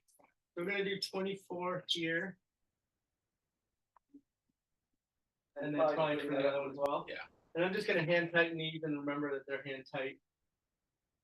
We are gonna wanna put a crescent wrench on it to get it snug down. Oh, right now, Well, Okay. yeah, once you're at that point, so you got it hand tight, and these are not PEX fitting ones, so we're gonna put a threaded fitting We are on gonna the put end of the PEX. we are, yeah. Okay, So so I'll tighten these now. these are compression connections with a washer, so you don't need to put any pipe dope or You can thread see the tape washers on the there. nipples on the water heater. You're just gonna compress this down with a crescent wrench, And how nothing tight? to smooth in. So you don't want to go too tight. So you should start to feel the rubberiness of as you're tightening Yep. it down. And once it starts to feel firm, you're done. Okay. You can always tighten it later, but if you go too tight, you can crush the flange or rip the washer that's in there, and you're going to get a leak no matter what. Okay. So we are going to. Would you get that right? Need to do that? Yeah, thank you. So another quick question that came in, more general speaking, as they're getting these flex pipes on there. We talked about we're in a basement and somebody's asking about Would that be ducting. doing that? You don't really need to do There's a that cap on basement, right? the Because it's cold just water gonna, inlet, so now we're gonna put this up. You're going to get a little. it's just gonna exhaust the cool air into the basement, right? But, What are the setups where you might want to consider ducting? Okay. Yeah, Joe, typically for us, our rule of thumb is unless we see specifically that we need to duct the water heater, we're just gonna have that conversation with the homeowner. We're in a basement, no one's living down here. There's no real play area. Sometimes, they'll set up a place for the kids to play around with, and whether or not you're worried about that cold air that's gonna, be exhausted only when it's running. Again, it's cool air, it's not that cold. But if it is something that bothers you, again, we don't recommend it right off the bat, but it's kind of Okay, good to have that so I feel conversation that. and kind of understand Thank where you. could I duct it if I wanted to or needed to later on down the road. So I'm There not are gonna tighten. applications for us. We typically, our main applications for wanting to duct is one, obviously, if the homeowner decides, hey, I want it ducted no matter what. So we'll go down that road. The other one is if our area in which the water heater is being installed is too Right. small, we So need to have that air this exchange. and So we'll this duct to the below. exterior. But the And interesting thing with heat pump water heaters is This needs to get the to air is this. dehumidified. This So one's the we're not little worried about bigger one moisture. that's along the It front. is a little cool, but other than that, it's You the can same room that's imagine in the air. It's just been separated in how a heat pump water heater works. We We can use louvers. If you're in a closet, we don't necessarily have to duct. We have homes with water heaters right in the middle of the home. It's like, how do you duct that? We don't need to. Just need the louvers. We need a way to Louver door. exchange that air, louver doors, top, bottom louver. Sometimes we'll duct our intake from the home from a louver and then just let that cold air expel into that closet or that space it's at. And it'll find its ways out through the cracks and crevices. Got it. Right. This has got to be readily accessible, so we can't block it with our plumbing. So we can come underneath it. Yep. We can come over it, but I'd recommend this. And how hard of a turn can we do? Because when our other flex pipe that was copper, Yes, when I tried to do a hard angle, it just pinched. it did. Yeah, and the reason being is because now I can get that real quick and just take a look at it. So if you look at the differences between this one and that one, this is Yep. corrugated all the way to the very end. This isn't. Okay. So this is why you got that pinch here, I because it didn't see. have that corrugation. Yep. Now you don't want to go too close because we don't want to put a bend into that plastic flange that's in there. Okay. But you could take it real close, so you could get a Okay. bend going right there. Just hold the other end, kind of back it up, and use your thumb to work. So we're gonna try to run along the tank here. Get a bend there. So that then we can get closer to our cold water, but even then, Gonna have to make a couple turns. And I mean, then what we pick- could do is if we go this way, come this way and then come down, exactly. then we can get, and we go around the element, Mm-hmm. No, that's a great thought. then we're gonna go like that, And we'll be closer to the tank that way. and we'll be right along here. That's a plan. And then they gave me a really great tip, and we'll talk about it too, is most of your tanks that you have at home, the hot and cold water, like this one had, are right here. But we need to brace these pipes as they come down, right? Especially the Yeah. one for the floor. Yep, so you do want to put some kind of a strap in your plumbing every 3 to 4 feet or so. If you're within that, you should be by code as far as strapping on your pipe. So as long as we come over and come down, we get like a zip tie or something in here to hold the PEX to the tank, Okay. then we're good. You can use two-hole straps, and you can put self-tappers in the tank. You just don't want to be right here where all your wiring and stuff is going. For the control board, your elements have wires, so Okay. we don't want to puncture those. But you could put two-hole straps anywhere on the side here, especially on the lower part of the tank. Yeah, and that was what I didn't know, is that I didn't realize, just thinking about it, that it's sheet metal, but then insulation on the And then end. So you another can go a little short You can. without having to worry about popping your water heater. Yep. Okay, All right. so now we can do our hot water. Yeah, so I would just Start. choose one. Do your hot and That's then the do your short one. cold. Yep. Okay. So now we need an adapter for threading here. Yep, so I'm gonna pull out right here, we can set it down on our.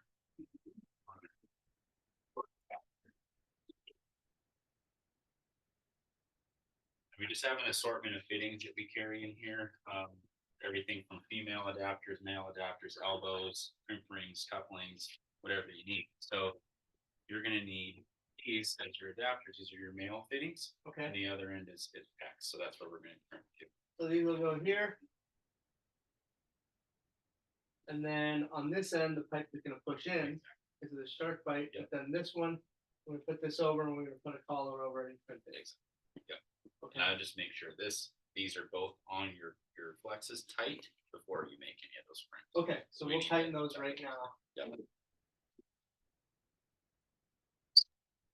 So again, while we have a minute here as they're working, someone's asking about a recirculation pump. They have one with their existing gas water heater. What do you recommend for recirc pumps and heat pump water heaters, if any at all? I definitely like this question, Joe, because it's definitely a concern that's come up. Most people maybe have already read about it, heard about it in some And fashion. then Just tightening make the sure we're not fitting cutting on off anybody. just like that Make without sure, really see what they're doing. trying to brush the rubber water in there. That's good. Doesn't take a lot. Over there, Another one for you. If you want to Thank just go you. ahead and do your other one on the cold real fast, that way that's done. that was only the first time I bumped my head on that vent, which is not bad. 'Cause in practice, I did it like 3 times. But I did make up for it by knocking off the pump You did. and spilling water everywhere, so. I That think happens. it's a So, wash right now. yeah, while he's finishing up that fitting there, so circulation pumps are a little bit of a challenge because most of the water heaters have, like standard gas water heater, wouldn't have any thermistors or sensors. So with a heat pump water heater, it does read the water temperature So coming now in. these are both ready for Huh? pipe. Yeah. And we've got We our have some PEX around hex the right corner. back here. Yeah, so Another tech stack. with recirc And pumps, it's so it's we're it's gonna a go- and lengthy this is gonna go conversation against it almost too, that you right? could almost Yeah. So have maybe I'll to mark it. kind of really So what I understand would do, the situation within the home take itself, this the type of pipe pump it has. Okay, and then we But can in cut it general, out we don't as want a we pump break. running continually. alright, So so we're in the again, like we past, did we've with had the copper, issues we're with just circ gonna pumps mark it on an heat inch pump in water so heaters. that We're we have the really copper learning how that's they're pressed not as on much of an issue anymore, as long as really we well. understand Make sure that how to the PEX mitigate that make pump and the sure type of pump it something is, there. location where it Okay. goes. So they definitely can be adapted. They just might not be the Nice same and as what smooth, and I someone might almost have marked on their off my water mark. heater already. So maybe Alright, like still I've looks heard good. an on-demand recirc pump can be And, a here's good the solution. mark. Yeah, timered, I'm gonna hold it up here, there's and some as that far as come with also everybody's switches, clear, buttons, we'll motion press sensors. What straight we do a on. lot with homes that have existing There, we're recirc past pumps the mark. that maybe are already running continual, we'll put what's called a smart plug There. on it. So it doesn't allow the pump to stay on all the And, time, but it has a thermistor uh, that reads the temperature. Then Works we're great gonna with heat mark pump water this. heaters because it's telling the pump when to You turn got on some and when to turn off. flexibility here So that too, returning Right. hot if you're water off back on to this the a little tank bit, or isn't you go a little too hot longer, to where that better, 'cause we water can always in the manipulate tank, this basically the to hot water fit heater where we're itself, the going. heat pump Okay, water heater cut this too short. won't tell Yeah, itself cut to it short not this way. heat. It's Now kind of you're an gonna have to really interesting stretch this, but we don't have thing to that do happens with heat Now, pump water Is heaters this around that. gonna potentially Okay. be in the way? So we're off enough to the side that we can get to this, and we're Okay. also away from the tank here. We have straps here, and we don't have a long ways before we're in the tank. Okay. There's different ways you can do the PEX. Okay. To you can install it. Otherwise, we could rotate this. So they're planning out where they're gonna I always put prefer to have it the new right up PEX against pipe the tank, from so the the existing more hot water. elbows you do Yeah. put in, though, you have more. Yeah, we want to restraint. make sure we're not But blocking if anything, as we- Austin's if we get, talking you know, about. And the nice elbows thing is over if they and need keep to down, move the we can tank, they closer can to move the tank. But in this case, it's not 100% necessary because we Okay. got such a short run to the tank here. Yeah, So, and you have Right. enough room to still access all of this. Okay. So, great. So we're gonna go and cut right here. This is gonna go all the way to the end. Then we're gonna get our And we may have been tubing cutter. pipe chatting, but cutter, he just inserted that PEX pipe right into and the we're shark just gonna bite. cut Right. Right here. Yeah. That's it. And just try to keep it straight and lined up. Watch my fingers. Drop your elbow, sorry. Yeah. Thank you.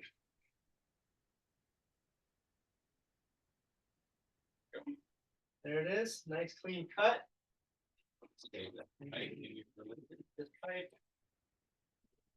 And now we're gonna get into our compression or our ring And this is the PEX clamp.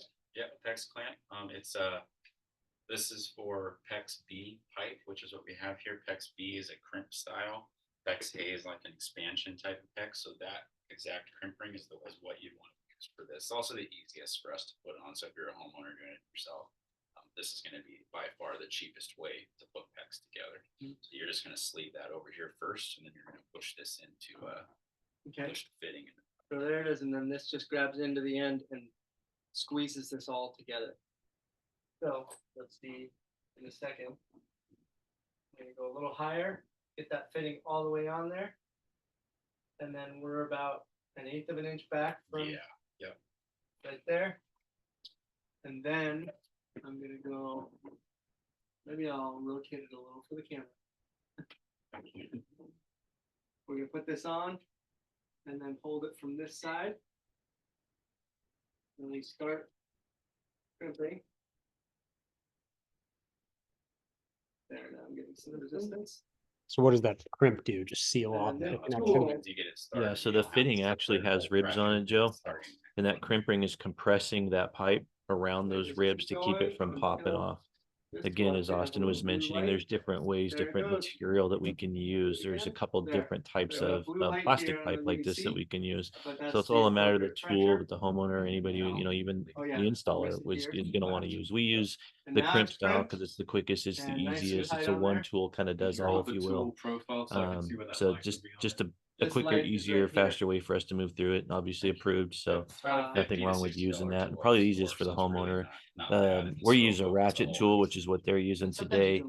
You could go Home Depot and buy that crimp tool, which is just using your shear power for around anywhere from $70 to $100 for that They're tool. both really straightforward to use. This one is a little quicker and more frequent. You don't have to wait. I know. for it to set. Yeah. Go for it. I would say just, as when we Okay, talk so about now we tools, got you our can rent hot tools water at different outlet places too. So done, kind of the look easy into one. that as well as not just Now buying we them need all. to do the cold water inlet, and that's a little bit different of a run.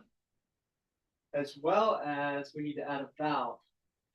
Yeah, And and you can so- put that valve in wherever you want. We can have it, I would recommend it either being in this first stretch up here.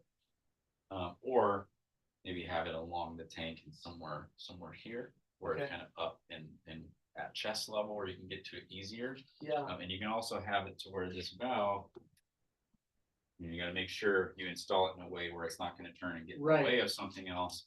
But we can have it close quarters to the tank here. It's really not gonna be getting in the way of anything else. That's, all this stuff's already poking out just by an inch or two. Okay. It isn't gonna be really protruding much. Okay. Or we can have it somewhere like this. It's really up to where you'd like it. Okay. And then did you guys talk about considerations with venting if they're gonna be doing that, like if it's in a closet or anything? We did talk a little bit about venting. We did get a lot of questions about that. Okay. But we did say, yeah, here in a basement, We're good. you don't really have to worry about it. 6 to 8 hours, Next they'll be pipe, running. then we It'll need be a running short on piece average here. a day. Need to cut And that's the only time you'll be getting that draw a cool air. straight line from Yeah, where and that after is, the kind of machine in shuts that down, piece Joe, where the you air need starts one to mix you back might again. You got to already have remember, where even you though it's go. blowing out cold air, that same air came out of the space where it's at. We're just separating it. go. So once we're separating it from Perfect. the So ambient heat, right? this And is that's our how the goal heat of pump our is gonna work. Heat 3, water. 2, 4. That air comes Plus or out, minus a it's few just gonna mix inches. back in with the This air in the is room. fitting If you were standing right next to it, you're gonna feel it. But a few feet away, So you're not then even if gonna we're really go notice it. here, And again, it's only actually pumping the press cool this air on, out put it in while the place, water yeah. heater is actually Okay, so heating I'm gonna water mark with this the an heat inch pump. again.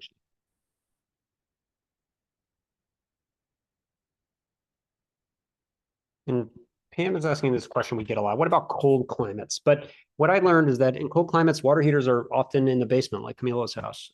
So, because you don't want to put a water heater anywhere where pipes are going to freeze. So, Maine, they have some of the leading heat pump water heater installations in the country, pretty cold there. Yep. Okay, Any so this is where considerations we're in gonna cold meet. climates? Maybe no garage.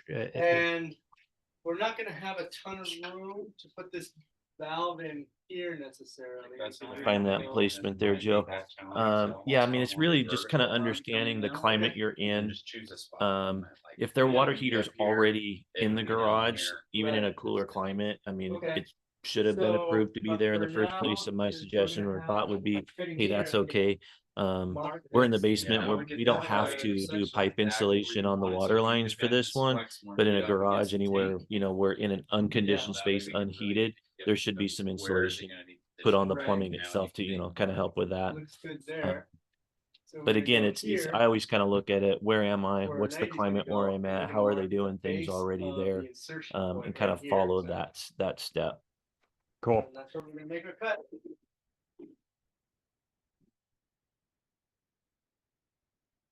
Here we go, making the cut.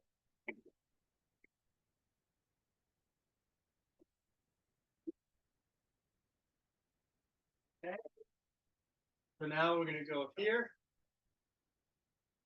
This is gonna go downward. Like red or something on there. And then Steve said also, you don't necessarily want this here.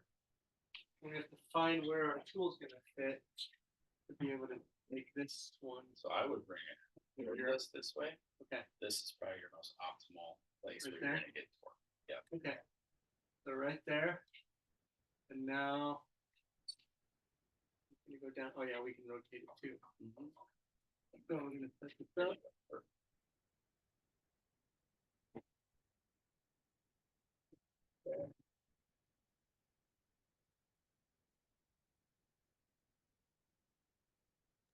So they're doing the same over here. They're crimping One this more. connection. Blue light. So we got enough pressure, and then we release Yep, it. each end of the fitting, we'll have Nice to and get a crimped. crimp ring on there. And it's on there. We can still spin over here on the shark bite.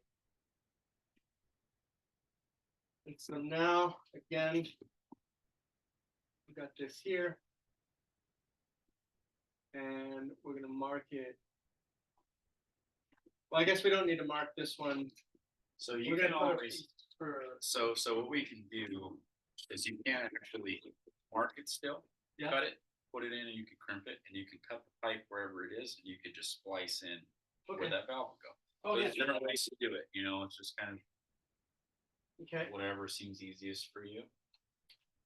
let's see, I was thinking of maybe putting this one on here and then just using the scrap. Sure. And then putting the. And Cut that in, maybe- we'll deal with this one later. yeah, and I was thinking about maybe putting this valve a little higher so that, I don't know, for some reason, if we ever did want to vent things differently, even though we wouldn't, then this would be, is that okay, code wise, to put it? Absolutely, yeah, Okay. as long as you can get that to turn on and off, So and it's that's, accessible, then. that's probably where we go. So I'm gonna set this here. What's this valve that Milo's going to be putting in? Why does he want one of those? Yeah, so it's a shut-off valve on the cold water side. So that's where the water's feeding the water heater. Like any other fixture, we always want to be able to turn the water Okay. on and off to that fixture for any you can not maintenance put it repairs there. that need to No, happen it's just later now on. It's up to you if you want it turned that way, or do you want it flipped 180 Yeah. degrees and have the hand work this way? Probably that. More intuitive. Yeah.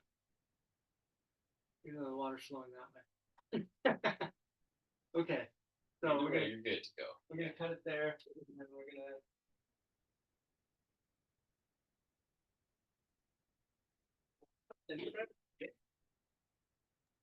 Folks are asking about that clearance for the filter on the top. What's the rule of thumb? How many inches do you need to be able to pull that filter out?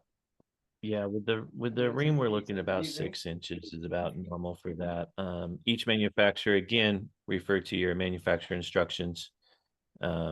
Each one of them are a little bit different. They come off differently.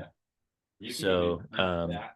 With this one here, we've got enough Right, room yeah, up top. I think It's that's kind of hard to see with, there's a few other things there with the ducting and whatnot, but it's clear of Don't have where to that get filter over is. The here. filter on this particular model And will just come to straight up. So you'll confirm, kind of like yep, pull it that's up how we're gonna do it. out of it, where some will pull straight out from the front. Some manufacturers even have one that's up top that lays flat, and you just kind of have to kind of peel it out of the clips that hold it in. Okay. Just a little.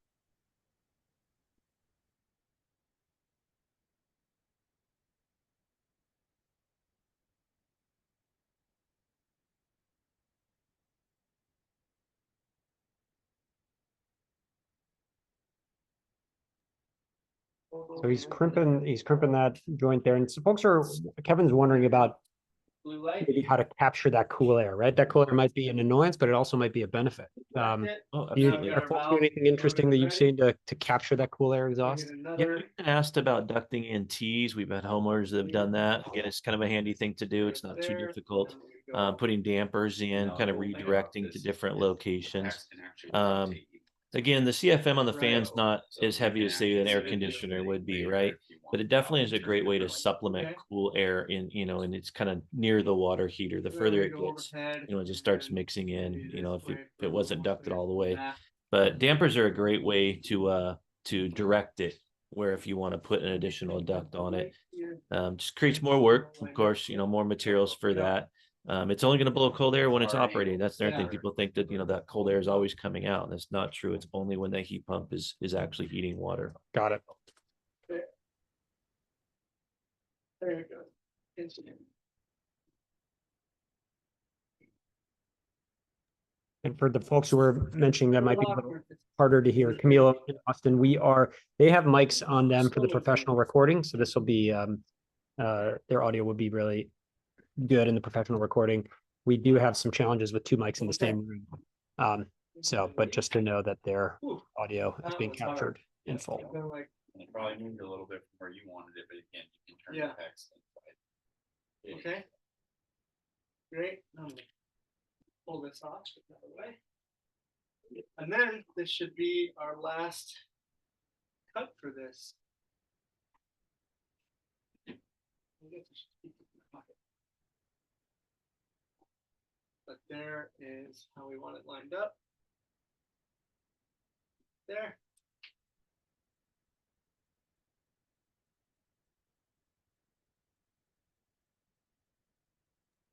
Charles has a question about they're going to be installing the water heater in a closet. They would need the standard 6-inch louvers at the bottom and top, separating the closet from the room. Or Oh, does yeah, that so sound That's easier. Um, to you? Yeah, I might, if it's in the closet, maybe use a little bit larger Right louver, at the bottom first? just to, increase that airflow. Being in a closet, that top and bottom duct does work. They kind of call it in our industry, kind of like convection, if you will, where once that air starts moving, it's pulling in from that top louver for that ambient heat. Heat rises, so we're obviously going to pull from the top louver. That lower louver is basically for the cold air, right? Cold air falls, so as it's exhausting out of the water heater, the air in that closet space is going to start to drop. So it goes out, but it's actually, kind of creates that loop. So it works really well. With putting it in the closet, again, it's not a bad application. Just know that when you walk by the closet, hey, when this thing is running, I'm going to feel a little cold air. It's a very small sacrifice. And again, only happens when, the heat pump is actually operating. Which brings up a great point too, with learning the modes and understanding modes, the heat pump, water heater. Some of these have schedule features. So if your water heater's in an area where maybe that cold air, a little bit of noise that's coming out of the water heater when it's working, doesn't work. Maybe your office is next to it or a bedroom's close to it. You can schedule these to come on and off at different times during the day. So you can load up your hot water heater, have it to temperature, and at those times you want it quiet or don't want that cold air, you can schedule it So to now not our operating in valve that mode. works really Nice. well. Yep, and you're gonna get this strapped here too. We're just gonna secure the pipe down a Right. little bit. It's gonna make this Oh, not yeah. wobble around so much. You Yeah. can even put another strap in your ducting here. Okay. Secure. So on this bottom crimp, Camilo, would you really walk us through? I'm gonna get close to you. Really Sure. walk us through how you're using that tool and Yeah. where that crimp goes and. Yeah, definitely. So you can see here, the pipe is all the way butted up against the end of the fitting. And then we put this just like 1/8 of an inch back, like that, from the end of the pipe. And then you can see this is the fixed part of the tool, and this is the part that comes inward and does the crimping. And so what they were showing me is if you hold this from behind and hold this part of the ring over here, then it lets this start to crimp, and then it'll hold once it starts to put pressure on it. So I'm putting it with some pressure this way and holding it here.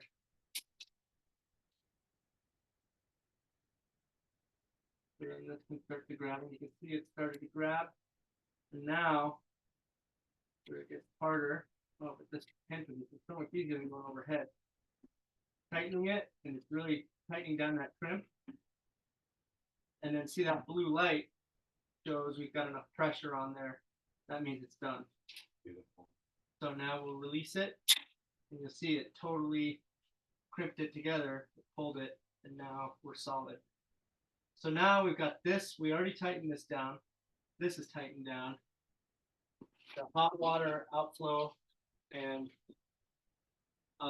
this part is tightened. That's so everything that has a crimping ring that needs one has one, and then these don't because they're in the shark bite fitting. So our plumbing water piece is done. So now you could either add a couple zip ties in for strapping, 2-hole straps, whatever. You could do that now. You can do that at the end, kind of just yes, as I'd installer. love to, but we're gonna have to. Yeah, so I would loosen just kind of start it in a loose side and start grab it with both hands and sort of slide it the way you want to go. Floss. Oh yeah, that will off that. And then we're gonna angle it like that. Yep. Just zip tie it.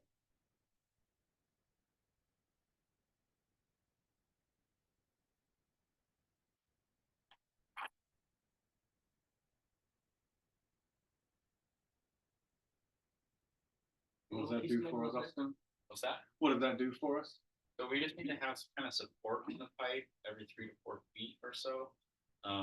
Especially with next pack with the softer material, not like this copper where it's, although you still do need to have this copper to grab, it's rigid, so it's gonna hold its position a lot better. The PEX is soft, so it's gonna flop around. It's gonna make it, this valve is gonna make it harder to use. It doesn't have that support. So we're going to use the earthquake straps, which are very rigid now in the way that we've secured those, and just add a couple zip ties top and bottom, and that's going to give us what we're looking for. And then yeah, I'm gonna put another zip tie down below because it's a little wiggly down there. Does that sound good? Sounds good. Yeah, go for it. Yeah, so quick comment on what they're doing right now. So securing the plumbing coming down, they're going to be doing the same thing later on with another drain line. The zip tie thing, that's something we kind of started using. As we get into the more of these advanced water heaters, especially this heat pump water heaters, a lot of wires and stuff that's communicating down through the front channel of the water heater.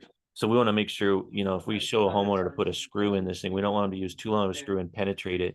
We found zip ties work great. It's a great way to secure our drain lines, our water lines to the water heater without penetrating that tank and possibly hitting a wire. If we're further away from the front, around to the sides, if you will, then it's less of a worry to hit something. These are spray foam filled water heaters, and sometimes when they spray foam it, So they'll now we move. need to. So even we've hit worry wires that are about 5 inches our away from where they should be. So again, HPWH we just decided and let's Condensate. do something that doesn't risk damaging the water heater. Seems like a easy solution too. Okay. We can go ahead and do the drain first, the electrical for last. Okay. Yeah. This one's gonna be a little easier to get done. We just need a straight piece of pipe going about 6 to 12 inches off the floor. Okay. So we're gonna use CPVC to run. Okay. Ta-da. We got some CPVC right here. And we're gonna go 6 to 12 inches off the floor, you said?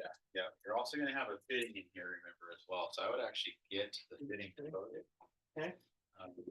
I'll bring this to the- Okay, so now they've added the cold and the water pipes. Now what pipe are they adding? So I think they're getting ready to do the Yep. Drain lines for the water we're heater gonna off the do our temperature fitting pressure in release here. valve. Okay. I want some dope on that one first. then And why do you we're need gonna why is the pressure put relief our valve there? CPVC on that. So it's called the temperature and pressure This release is the valve. high thread sealant. It's an emergency release valve. Same stuff So we if use our for temperature our exceeds what's rated gas for the pipe water heater, plug. it's a way to the blow dope off, you if you keep will, that referring will to? basically allow to depressurize It's that really tank. So we nice. throw water down through I that was drain telling pipe one of wherever we mine, have we're it putting in a running to. shower fitting, But the idea is to keep us and from it's really rupturing or nice having, to use Exploding. Yeah. in yeah, I addition hate to say the those words, but yes. Teflon tape. Oh, So really? 'Cause it really pressure lets also, you so we could have excess pressure turn the build pipe, up from turn thermal the expansion, plumbing which is, workspace. how the water Yeah. actually heats the tank. And so then it There's gives no you the fixtures open, it's flexibility, like for building me, to pressure. get that shower fitting. So point in the Yeah, right if it direction. overheats or overpressurizes, we want to make sure that's operating. And it's good to test it every couple of years to make sure that it opens, closes correctly, and is actually going to allow water to come out. This one correctly at the start. You look like you did. You'll have to start. Okay. And I would use a crescent wrench and just give that a couple extra turns.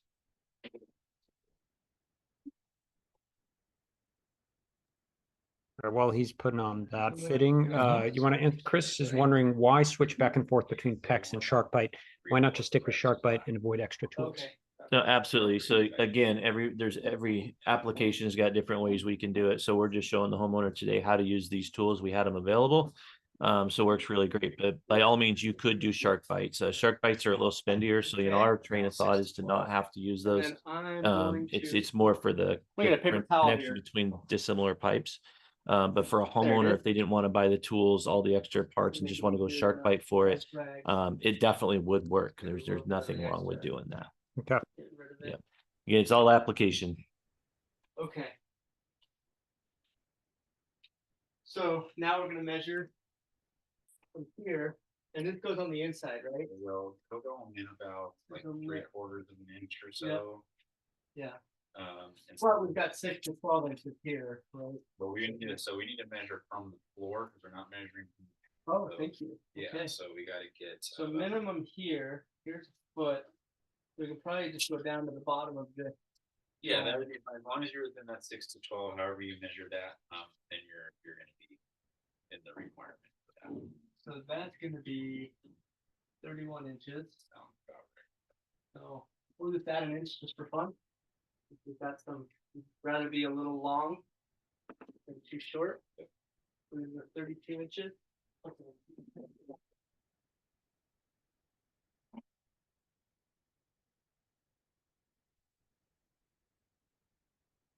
And in my pocket. So 32 inches. Okay. While they're cutting, we're going to try 2 questions. Is the shutoff not required on the hot side, and where is the expansion tank? Yeah, so the shutoff valve is only required on the incoming cold side, Okay. but you can put it on the hot side. It's actually a benefit in a basement like this. If you were to have to do any kind of repair, replacement, or something with the water heater, by shutting both off, you're isolating any drain down from the rest of the house. But again, it's not required. Expansion tank also in this application is not a requirement. This is an open plumbing system. Kind of gets into some techie stuff, so it's good to kind of research when you would need one, why would you need one. We test with pressure gauges to check incoming water pressure to make sure we're not over 80 psi. But by also doing that, we check to see if the system is closed. There's different mechanical devices that create a closed water system. So if you do have a closed incoming water system, that's when you would want that expansion tank. Again, I would make sure do your homework on reading exactly what the expansion tank does, how it works, and when you would need it. And again, kind of understand how to test your home for it. But if you have a pressure reducing valve on your incoming water line, you got a check valve, any of those things you might be familiar with, again, you can Google them. But anything that creates a closed system, that's when that expansion tank would be required. Jurisdiction also is one last thing on that. So we have jurisdictions we work in where it's not required, but the inspector wants it because it might be required later. Yeah, so Got just do a little it. bit on both sides. Okay. You're gonna push it in and twist. Yep. And that should get us as far as we need to go. Okay. So we're gonna go some on the inside here. All around, on the outside. Very goopy. Camilo's putting glue on that When you pipe push right it now. in, the excess is gonna go out. So Absolutely. expect it Yeah, directly to- CPVC is what we're using for the drain pipe. That's allowed for that. Give it a little twist. All the different materials have different ways that they're supposed to be glued, fastened. So it's really important to understand the material you're using and what types of glues or fasteners you should be using as well. For good measure, make sure that it's not, but Okay. it dries very fast. All right. That was the easy one. Yep. Now we got our condensate line, which we're gonna go from here. We've got to go to here. Yeah. So the box that I knocked off with my butt earlier. And what is And that box? This actually is connected to the to collect the condensation off of our furnace. and it's an automatic pump. So once the condensation gets high enough, it'll pump it out this hose that goes to outside of our house. And so we're lucky that we have the furnace nearby that lets us use this, because you can put in multiple water sources. And so we don't have to actually put one in. Perfect for what we're doing today. So same thing with here. We got to start with the male threaded adapter into here with some pipe thread sealant again. Okay. This And one is is the right size, right? Yep. It is. Yeah, it's 3/4. Okay. The difference between this and the temperature and pressure relief valve and putting that fitting in is this one's hand tightened only. Oh, okay. No tools. This is a plastic housing in here, so you go too tight, you'll crack the housing. Okay. Once that's done, Oh. pretty much the tank is needing to be replaced at that point. So All right. definitely one of those things you want to be very careful with. Don't go tighter than you need to. You show us what you're doing there, Camilo? Yep, that was just putting the pipe thread sealant on the male adapter all the way around.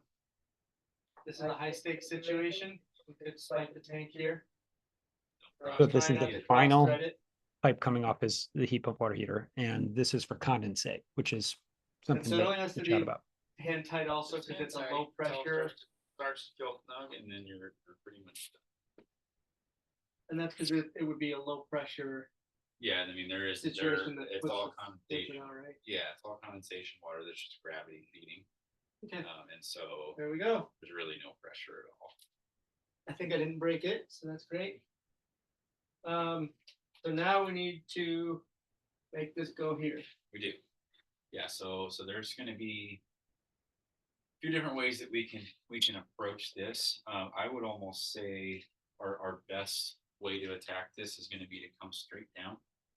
And then get to a point to where we're gonna be a little bit higher than the pump from here, and we're gonna put a 90-degree elbow Okay, and 45 it towards the furnace. okay, Or you can 90 this way and 90 that way, just depending on how you plan to Alright. use the space, right? But we have to stay high enough to get into the pump. We can't go lower than that. right. So it's really personal preference.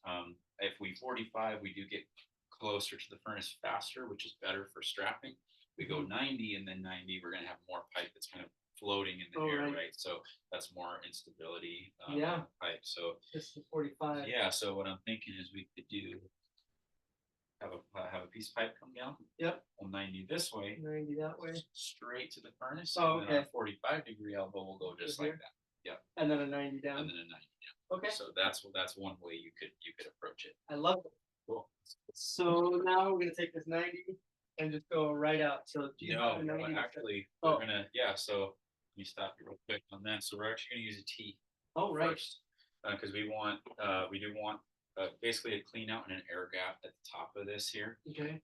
So we're gonna have a T here with the open end up. We're just gonna leave it that way, and then we're going to glue a small piece of pipe here to get us started, and then Okay. we can go straight down. Okay. Okay. All right. All right. So do you just cut this to go completely flush? Or do you want to have Yeah. a little space in case you need it? I guess you could. replace the So whole you thing. could replace the whole thing. I just like to go as close as you can. So yeah, so that's about 1.5 inches or so is what it comes out to be. Yeah. So I will mark it. While he's cutting this, talk to us about condensate. What is the condensate that's coming from the heat pump? Why do you need to manage it? There's 1.5 inches. What are folks looking for as they're installing their heat pump water heater? Alrighty, so the condensate, first of all, there's different types of condensate that come from our appliances. Those that are familiar with a tankless water heater, it condensates as well, but it's acidic and it needs a neutralizer. The condensate that comes from a heat pump water heater is literally just condensation. It's just water. And So it's not a we're dangerous just gonna liquid, go right? into here But with we this do need to piece. get We're just using a it place for or have a the- place for it to go. So this is again one of the trickier things about getting a heat pump water heater, and it's different than our other water heaters. Is we have this condensation. Where do we put it? If it's in the home, in the garage, you could run it outside. Just drain it right outside to the exterior of the home. If you have a floor drain close, it's not a trip hazard. You could run it to that. In basements, we can run them to laundry sinks, laundry drains, And in this case, because we're kind of more in the middle of the basement, we're really not anywhere near a drain. It's if he didn't have that condensate pump that we could run to, we probably would have had to add a condensate pump to get this and run it to the laundry sink. I would make a suggestion that anytime you can keep the condensate drain inside the home, it's better than running it outside, especially colder climate areas or where we're more susceptible to freezing. We do have condensation drains that can freeze up on the outside. Clean up that flex pipe. We don't need a new piece. And is there a couple ways to run the condensate? I've seen, clear plastic tubes coming off the condensate drain Oh, there.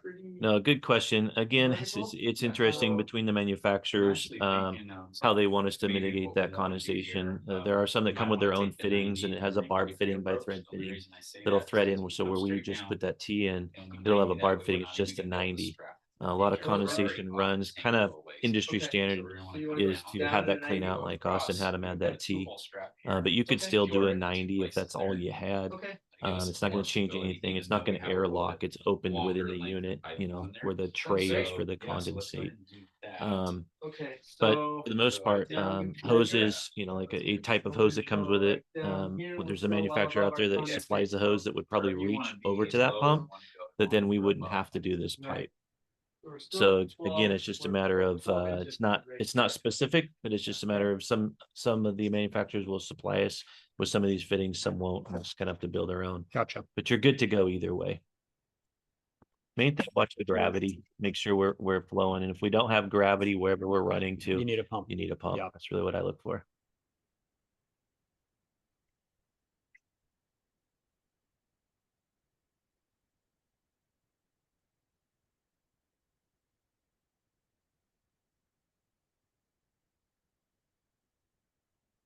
Okay.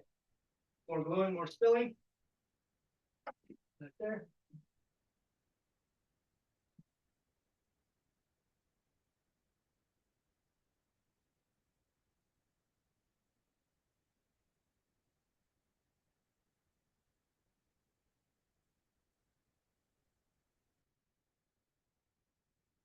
Dog hair. Just condensate water, right? We have It's gonna seal, we're good. black lab golden retriever, so there's little black hairs everywhere. All right. Okay, so now we're gonna put a 90 on, Yeah. and that's gonna go back this way, right? Yep, that's my thought. It's just gonna give us like to strap this, Okay. which is just gonna make this condensation line a little bit more stable on the way there. I want to see. I know this pack. Yeah, I just so want to make this aim. exactly. I was about to go there. Just get, Okay. either that's fine or have a kind of a dummy piece that you can use to cut later Mhm. and dry fit it so that you can get that angle exactly where you want the 90 to be. Once you glue it and it starts to dry, you're not gonna get it turned again. So then should we turn it all so it's actually resting against there so we can put our 2-hole strap? Yeah, we also have an option here to sort of see how the whole fitting's turning there. It actually is getting us closer to the tank while keeping it straight, and we can keep that gravity feed. Okay. It has a little flex too, so if we do push it up here, we'll be fine. Okay. But that's one way to go about it. So, Okay. So we should be good right about there. All right. Thank you. So then we'll mark this here.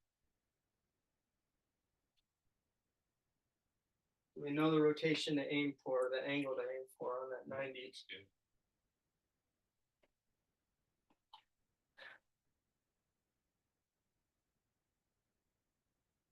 All right, it's the rod that's so leaky on this thing. Let's see if I can keep it. Nope. Oh, it's Yeah, on my sometimes back. I'll spin that around just the rim of that there and get that excess off. Cleans it up just a bit.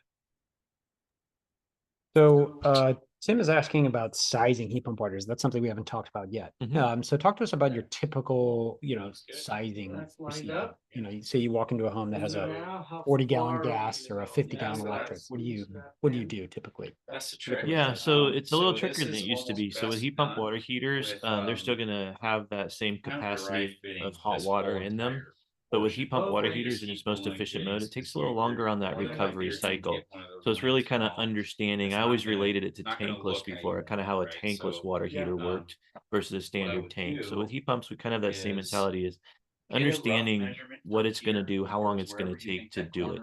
So as far as sizing it goes, there's code requirements first that we have to look at as our guidelines.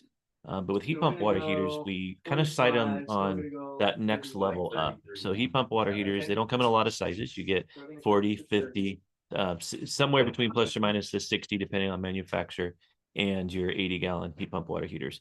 So if we're pulling out a gas water heater, typically we might size up to that next level just because gas water heaters actually have a really quick recovery the way they're built. So, homeowners kind of get used to how their water heaters operating. We want to try to match that. Going in excess on a heat pump water heater is not a bad thing. Yes, it runs a little bit longer. We're going to use a tad bit more energy, but then we're storing more hot water. They're using less out of the tank if you kind of think about it. So if they're used to a 50 and we did a 65 or an 80-gallon water heater, then they've got that much more stored water. They're going to kind of use the same. So it's less water as the cold water comes into heat, if that makes sense. Yeah. So almost kind of like a battery, if you will. Maybe one negative for that, for upsizing your tank, is that it will be more expensive. You'll have to pay for a more expensive tank. But beyond that, if you can upsize and you can afford it, it seems like you might as well. It's a no-brainer. No, absolutely. And I think there might have been a question earlier on about tempering valves. So kind of touch on that. So it's not just the expense of going to a larger heat pump water heater, it's the size, right? So what if that larger tank that you do need doesn't fit? Right. If you add a tempering valve to a water heater, typically for every 10 degrees we turn it up, we're getting an extra 10 gallons of hot water out of it. So you kind of think of it that way, is that if I needed that larger capacitor, I want a little more, or maybe you've already put your water heater in and go, I need more hot water in certain times that I'm not getting out of it.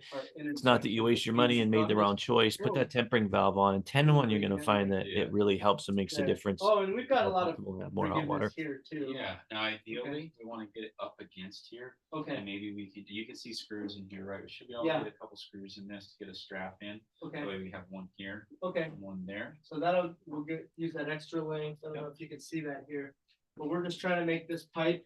And what are you plugging into? That's going into this condensate pump. We're just using it like that. So that's going to be the final.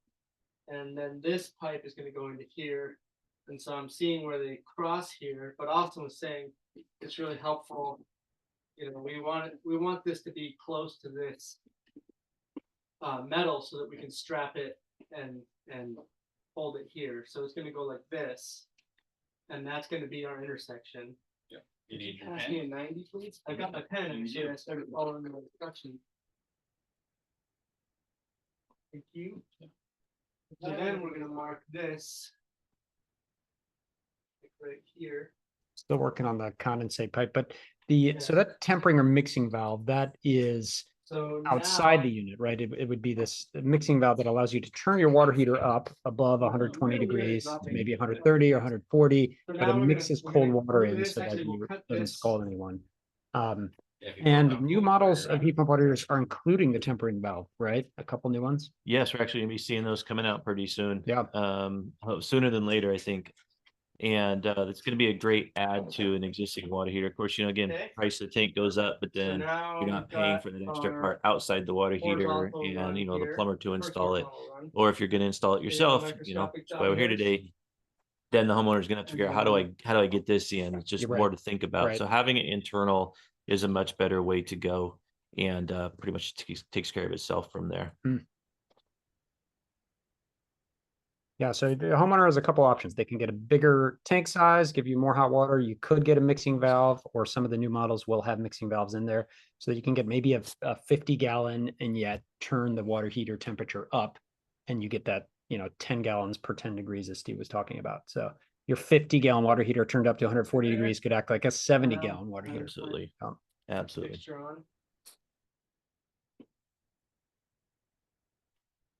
The rags over here. This one's going to be a little harder to see. I can get back here. I don't think it's going to make it easy on camera, but So they're getting this good Got a good opportunity for us idea to of chat what a it little bit. looks But like. what about small? Someone's asking about the smallest heat pump water heater size you can get. 40 gallons, right? Is the smallest that they For go. a single I'm unit gonna is mark is the 40. angle on Yeah, this too. Yeah, yeah, pretty much that's the smallest we're Yeah, gonna so see you from a know, I mean, manufacturer It doing, all depends you know, on the how single long unit with heat pump on that the water piece is. heater. Now watch your Mhm. hand, There's split sharp system here. heat Oh, pump yeah, water pretty heaters. good. We won't get into Thank you that so today, much. but The, they definitely the also text do piece you 40. have in They there, they the do even scrap larger plate, than Yep. 80 your gallons. angle, your So, spin you know, is you gonna have those other dictate by options. that. There's Now, new that stuff that's piece gonna be of hitting the pipe that's market. going in the pump, we do like Heat to pump have water a heaters have been around for a sharp long time, Joe, as you know, from the but bottom it's of funny the how tray. slow, So, not just Okay. adoption, that might but be roughly a good slow point that for you the to be at. So it's manufacturers have been able to put almost these would be a out and good put idea in, just you to go know, ahead and more put products one. available to us, Maybe more that'll work styles, for more you. types Yeah. that give us So more that'll be close flexibility. enough Actually, that- Every the home's exact same different, home. you know, and Yeah. that's kind of like, you know, So if you watching glue this that video in today, now, the little you challenges have we run that in into, you know, completed, with and you now you installation, can get your angle. excuse me, installing these water heaters. Love It it. just, Quick you know, there's a glue. lot of things that are going to come up. So Mhm. the better choices we have, it's going to make a lot of difference as we move into the future with heat pump water heaters. Yeah, I've seen some in Europe and Asia. There are some of these smaller wall-mounted heat pump water heater units. Maybe we'll see those in the near future. Be nice to have a lot more options. But currently, yeah, 40 gallons seems to be the smallest tank Okay. size you can get. So that's our final piece here. It's gonna go like that, but then up a little bit, like Office said. We're not gonna put liquid in here because then it'll just collect here if it seals off. More here. than likely it won't, but it keeps that from happening, so we're Yeah. up just a little higher from maybe- the bottom. Just up from the bottom like that. Mhm. So this is gonna be, if we mark generally, first one sticking out. That's gonna be like that. Yeah. So that'll be, And that angle looks great all the way there. I mean, Like this that. is, you know, we could tighten this up if we wanted this to not be Yeah. as extreme, but it's going downhill, so at the end of the day, it's getting the condensation water there. It's more aesthetics at that point. uh-huh. Oh. That one doesn't need to be marked. I'm gonna scratch it out because I'm gonna get it reversed. Okay. So now, before I make this last cut, I guess I can dry fit this completely. Cut it.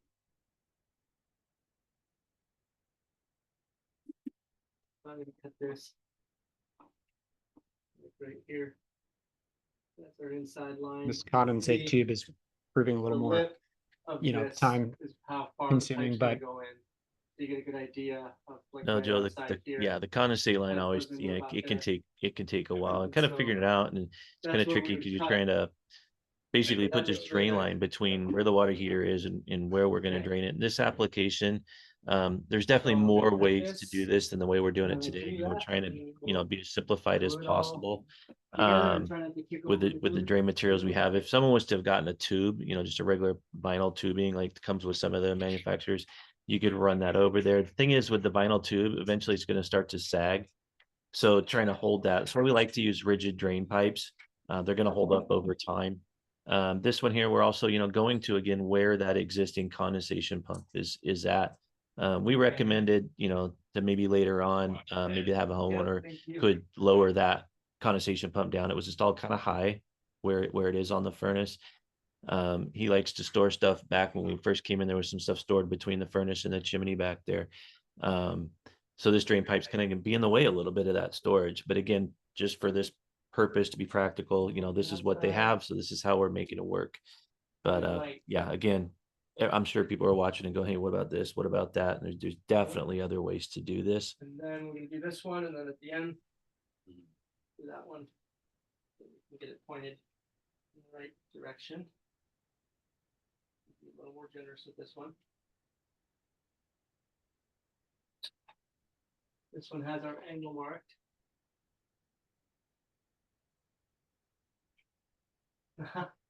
Thank you. That'll draw blood. Okay. So we're almost there. Now we're gonna be the strap here and here. To make it a rigid system, and then we'll just do this last little dry fit. This is going in here. And then it's gonna go like that. Thank you. And there's my line, so we know it's gonna go right here. That'll put the bottom of the pipe an inch above. And so we'll strap it at that level. So, now I'll mark this angle just to be safe. You think we should pitch the idea of water heater installs as like a TV program for network TV? Oh my A goodness. reality show? Yeah, yeah. It's about, huh? Well, not even real. I mean, we could do live, you know, set of sports games. It's for entertainment. Yeah, yep, People only do that if they can bet on it. Like yeah. that guy's gonna knock over his condensate pump with his butt or hit his head really hard on the ducting. Or we could like have people race against each other. How fast can There they you go, install there TV you go. buttons? No, I would say, you know, as we're watching this, you know, again, the condensate, it's funny. There It we seems go. like it should be the easiest thing to do, and That's our sometimes mark. becomes, If they're I even wouldn't if say you as much see on challenging, camera, it's just time consuming but as you're we're gonna planning plan on this doing out, that trying to right get from there. point A to point B.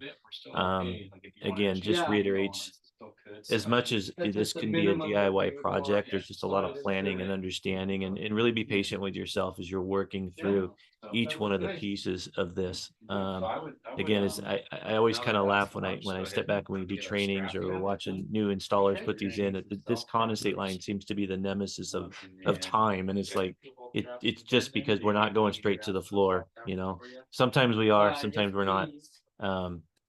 But you really got to know where you can put it, and you know what those challenges are going to be to get it there. Mhm.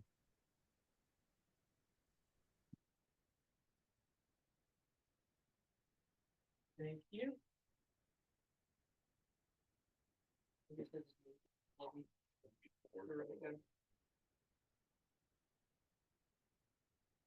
Magnetic holder. And then these are the straps we use. Okay, so these are the straps. And we'll just strap them right there. So we're happy with that. Yeah, towards the output of this here is to make sure we're not gonna interfere with anything between this and the one here. Mhm. Okay, go here, right there. And we know that there's some screws nearby. So we're probably not going to harm anything in the furnace. And on the back side, there's some screws as well. So we'll go right there. And we know that we're going downhill here on this.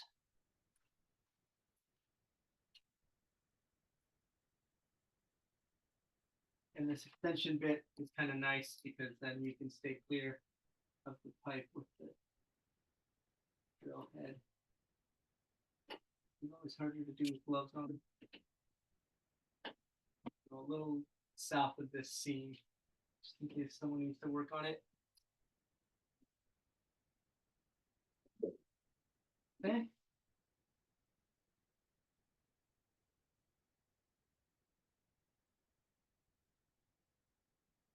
Like that.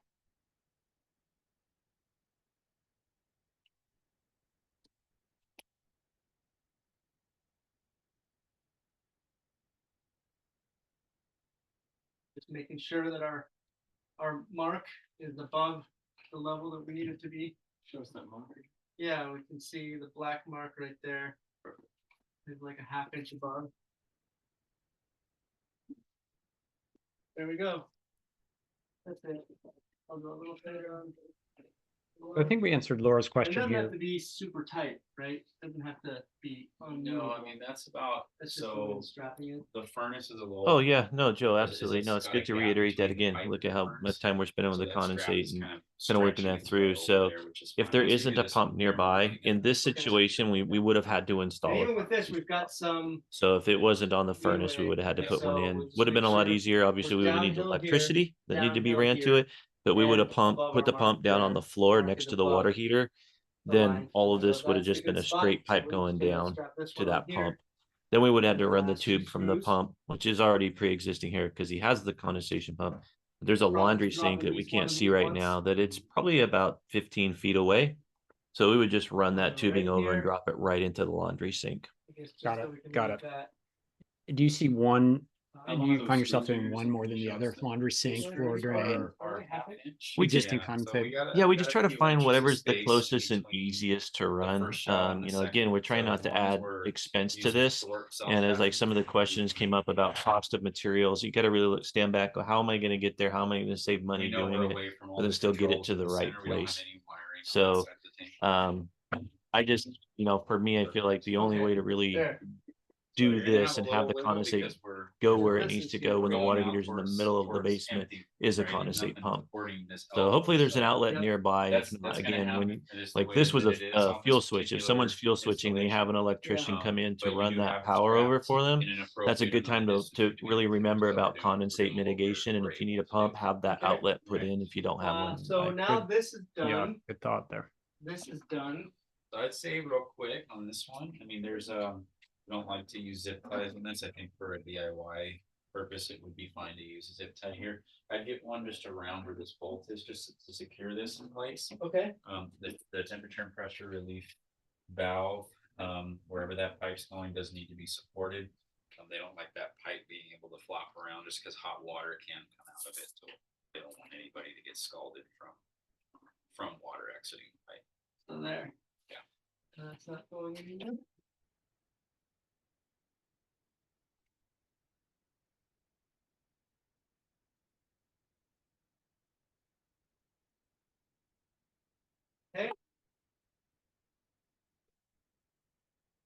Okay, so now, again, review.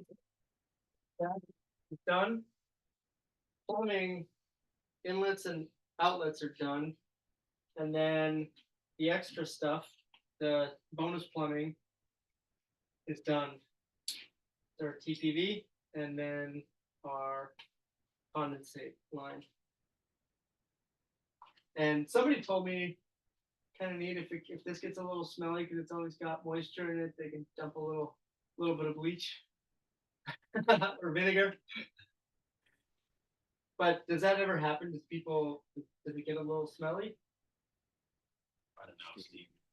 Have a little bit if you experience this. No, but you know, it's an interesting thing you bring up. We have had a couple times where the water heater wasn't installed at the correct level. In other words, it's kind of going backwards from where that condensation pan is in the water heater, which means that water can start to store in there. Okay. So we really want to make sure we are level because they are graded. The pans inside the heat pump area are graded to go towards the drain.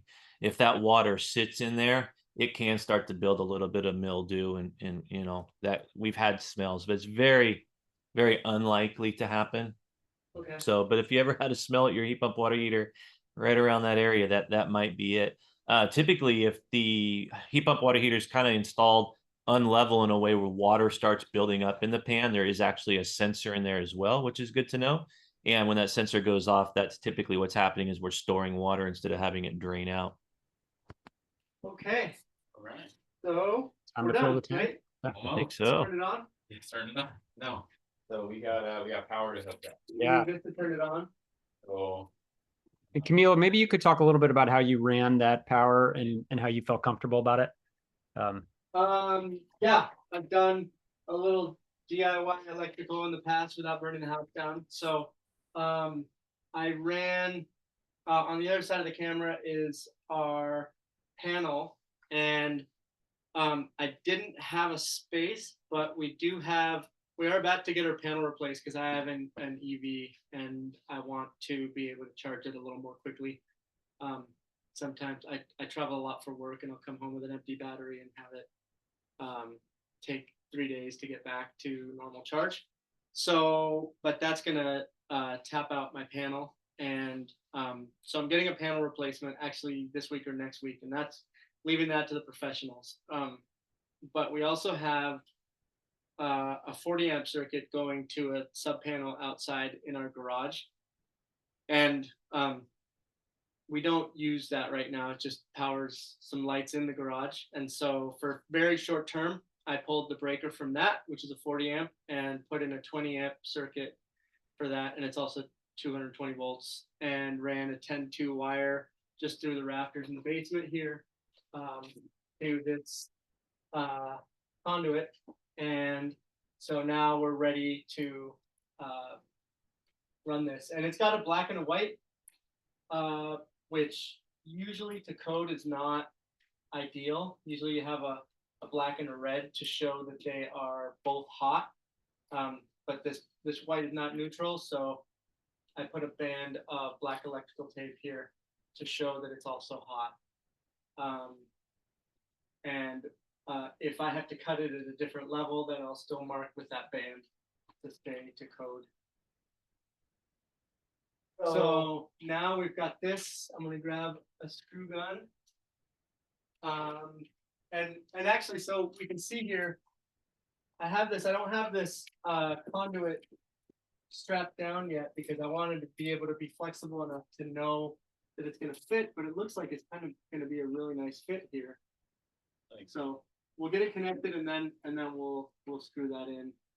I'd say the only thing we want to make sure of is you do have a filter here still. Oh, So we want right. to try to make that conduit get here in a way that is going to So we're interfere. gonna go around here. We might go around this gas line. So yeah, Yeah. even if you have to pull a little bit of that slack this way to make that turn, Yeah. you know, we got to be able to bend this out and clean it. Okay. So you don't want to go over the top and cut yourself too short to where you don't have that flexibility anymore. Gonna mostly be filled with dog hair. Yeah. So this is good. I just want to make sure that it's not gonna bump this valve and open it even though we're plugged. So I think that's good. Or we'll just put it on this side and then it'll be over here and that'll fill with plenty of clearance. Yeah. Okay. So we're good here. So I'm gonna unscrew this. Camille talked that he put in a 20 amp breaker, but usually he's got a 15 amp heat pump water heater. That's Okay. pretty rare. If you need like low amperage, you don't have a big breaker, you can get a 15 amp Actually, so heat that pump water heater. But box- most heat pump water heaters that are 240 volt are 30 amps, right? Correct. This. Yeah, you really want to match up. Like anytime it's looking at this as an electric water heater, it's got elements in it. So we want to match the wattage of the elements and the amperage of the breaker to it, as well as wire size. Wire size is important also, so we don't have any fire issues.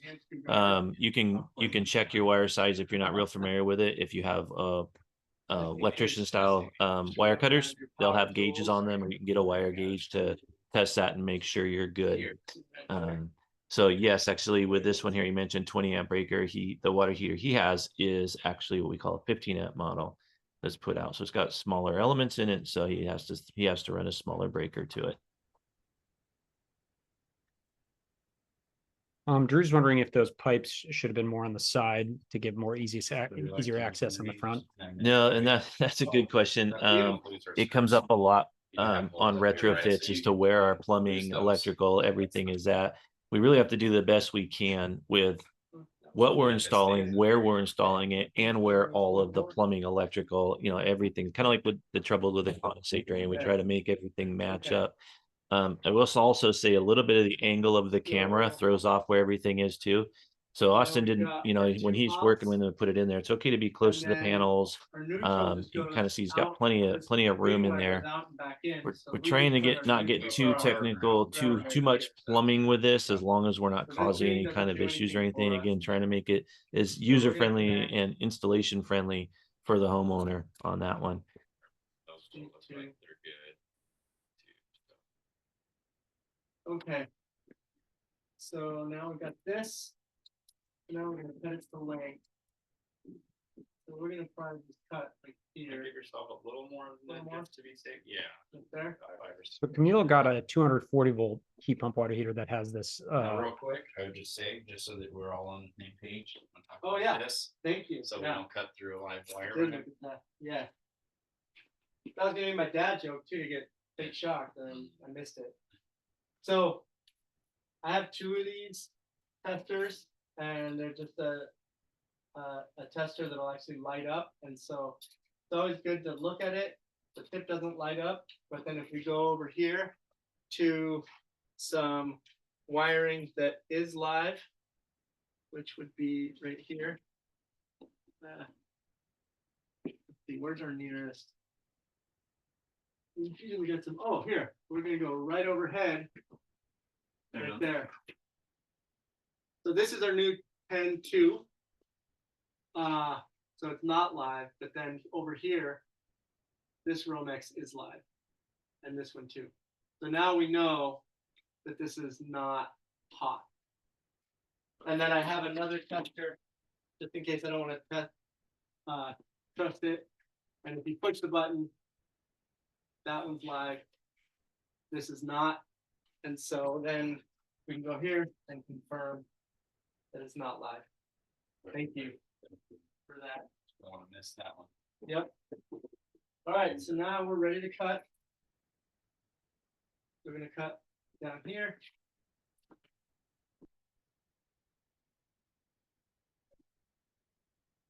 He's going to attach the wires to the water heater, hardwire the water heater in. But for other folks who have gas water heaters, there's this new model, newish, last 2 years, that it's called the 120-volt heat pump water heater, where you can plug into an existing outlet. And then if this is 10 gauge, we're gonna go out here. I've installed one of those myself at a family home in Cleveland. Myself about a half. What are your thoughts on that? I mean, have you seen a couple of them yet? Have you installed any yet?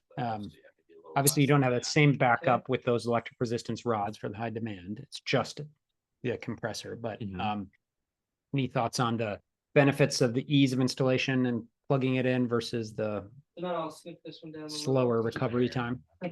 Yeah, my understanding across manufacturers that have the 120-volt plug-in units, all pretty much heat the same way. The difference really, so the heat pump is kind of doing what it does Thank you. pretty much the same. The difference is when we need that heat pump to have a little extra boost, you've got those elements. So with the 120 volts, you don't have them. So I feel like So that means applications kind of everything, locations, everything, that the heat pump water heater, the heat pump part of that's going to do what it needs to do. But if you're in an environment where you need to have that backup element for whatever reason, then it might not be the right choice. But if the water heater is being installed inside a home, somewhere where we got enough ambient temperature for the heat pump being the only portion of this water heater to heat water, then I would say go for it. You know, anyone who's watching that's in Arizona, warmer climates, Hawaii, I mean, those are probably the best applications for it. The fact that those water heaters plug in, if you have an outlet nearby, it saves you on that cost from having an electrician come out. You might not have room in your panel. I know a lot of the heat pump water heaters are going in California. And Joe, I know you've done a lot of stuff with folks down there. That's kind of the reason for that plug-in unit, was to minimize that electrical cost. It's a perfect environment for them, and they can do a fuel switch from gas to electric and plug it in. All of this is connecting from here. And once your ground screw's tight on here already, Yeah. then you can go ahead and screw that on, put your wire nuts on your. Oh, your right, line because there's here. a slot there. Yeah, so you can Okay. get all that done beforehand. Yeah. Now, since this tank was donated, right? Yep. That one of the knockouts is gone, so we have Right. a couple of washers for that to get us so that that doesn't pop out again. So we're gonna want one there, and then one on the conduit side. Yeah, on the inside. There. Yep. So we're gonna go like that. So actually, we're gonna want. No, you're good. Okay. Yeah, you're good. Okay, so this gets us nice and tight, and from above, it's clean. We're not going to see any wiring. And then we got lots of room here. So we'll do our ground first. There you go. Screw. Oh yeah, that's good. Thank you. And then we're gonna go out. Yep.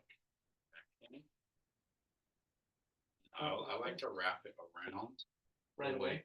So yeah, so we want to wrap it the direction that you're going to tighten that screw. So if Right. you're righty tighty, you want to go just exactly how you're going right there, and one wrap around, and then cut the extra off.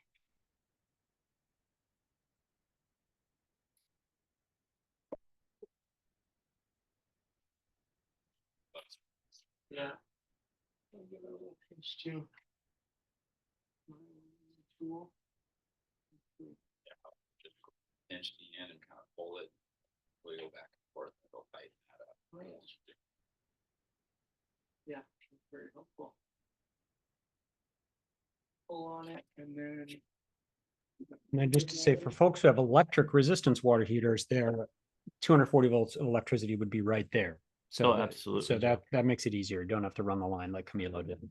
No, absolutely. You just attach the line that was feeding your electric resistance one to your new heat pump water heater. All right, so that is nice and tight. And the ground is not slipping out from under the screw. So, you know, we can kind of, do you have an end cutter? I don't have one with me. Oh, I don't cut it over here. No, I I don't. just wanted that. Yeah, I cut it as close as I can and then tuck the extra away.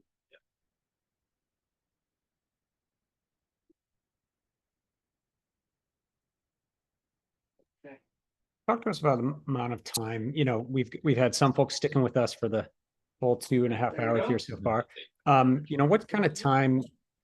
Yeah, this might be a Okay, 3 so hour. now our ground is coming out, coming back up and wrapping around that ground screw.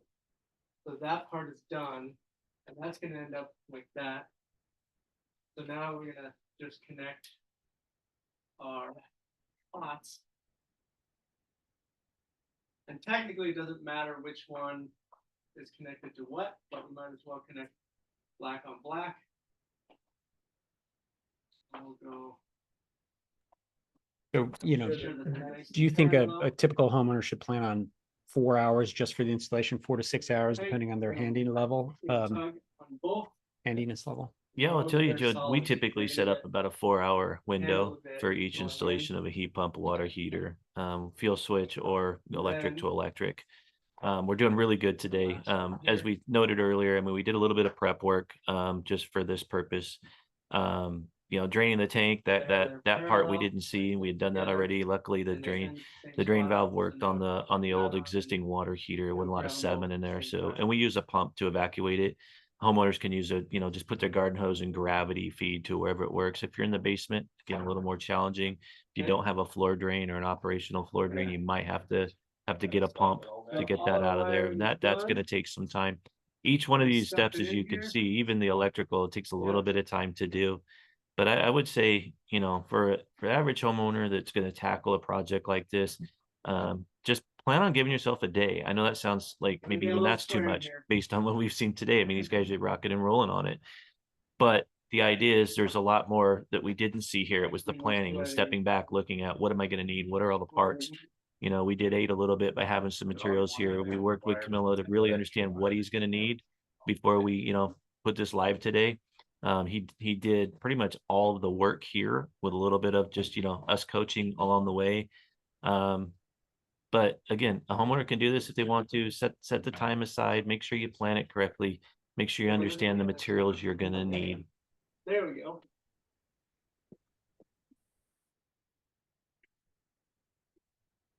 So now we're gonna get this really started. And I'll move my head out of the way as soon as I get it started.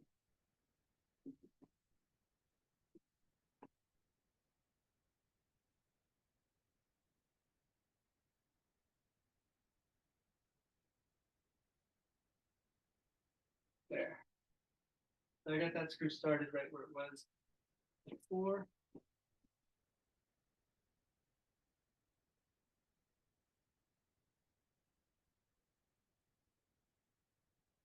And then this one can rotate back into that spot.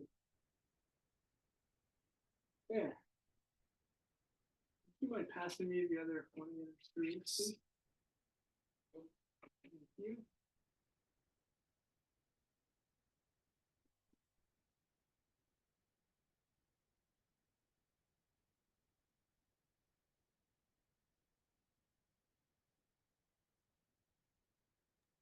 Well, Okay. Camilo's getting that done. Talk to us about the modes that heat pump water heaters can go into. There are what, 4 or 5 modes that you can run your heat pump water heater on? Yeah, Joe, there's different modes based on the manufacturers, but the basic ones that pretty much is a standard, if you will, is the basic heat pump mode where you're just running heat pump only. Then you have eco or That your down. hybrid mode, which is using heat pump, but then there's the intelligence built This into one the actually unit has room will be able to on kick it. elements on when needed. So. There's an electric mode. Electric mode's nice for those times where the heat pump can't keep up, you know, again, if we have a cold climate issue, or maybe, you know, if your heat pump water heater needs maintenance and you're waiting for a technician to come out, you can pop it into electric mode Thank you. without using the heat pump. Vacation mode, which is nice. Typically across the board, it usually holds it at about 65 degrees. So, and then from there, this ream has a high demand mode. So high demand mode is just specifically using heat pump and elements. Together. That's not in all models. There's other models that have a couple extra little bells and whistles, if you will, in the mode. But those are really the main ones that all of them have. Maybe the general to be most efficient. I mean, for my house, we run it only in heat pump mode. But so maybe is that like, you know, start off there, see if it meets your needs, and then get it in other modes as folks, you know, find if they run out of hot water, they want it in the higher recovery mode. Yeah, they don't come do that factory anymore. set to go right into hybrid or your eco modes, and that's typically where we leave them and let the homeowner kind of make the choice. If it's in the garage and it's summertime and that garage is getting hot, run it in heat pump mode. There's no reason to have it, you know, pulling from elements. You can have choices in that. Along with modes, a lot of these water heaters come with different things that you can do with them. This particular ream, you can So set it now up we're and clearing the valve. control it from a smart Oh, device, and now which means you have a scheduling feature, so you afterward, can kind of control when it comes on and off. You could this watch is the weather. right People do there. that. You know, a cold front's coming in and your water heater's in the garage. You schedule it so you don't run out of hot water. Pop it into elements and then bring it back out when the weather gets warmer. You can have as much control of your water heater as you want. If you don't want to think about it, you don't have to get. Great. So it looks like the wiring is done. Yeah. How many people are still with us? Wow. Really? Thanks Hey, for buddy. sticking Yeah, around. thanks for hanging in Thank with you those very much. folks who. Okay, so now, what do you prefer first, water or? Definitely not power yet.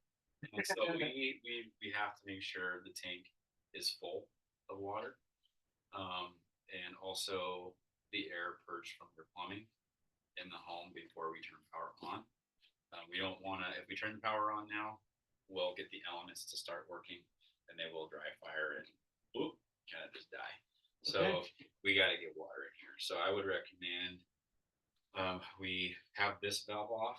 And the reason being is because once you turn the main water back on and this is off, we could really stress test all of this up here. Okay. And see if these shark bites are going to hold at least on this side. And then once this is full and we get water starting to go through the hot, then we can really check our fittings here on the hot side of things. Okay. Make sure that we're good. So we got this off. We need to turn water on. We'll get water to here, and then we'll turn this on and start to fill the tank, and then we'll purge air. Okay. Yeah. All right. So Moment of truth, everyone. I'm gonna go over to the corner of the house to turn on the water main. This is off. I'll be right back. This is the moment we've been waiting for. While I'm doing that, vacation mode. How long is the vacation? If you're gone for a weekend?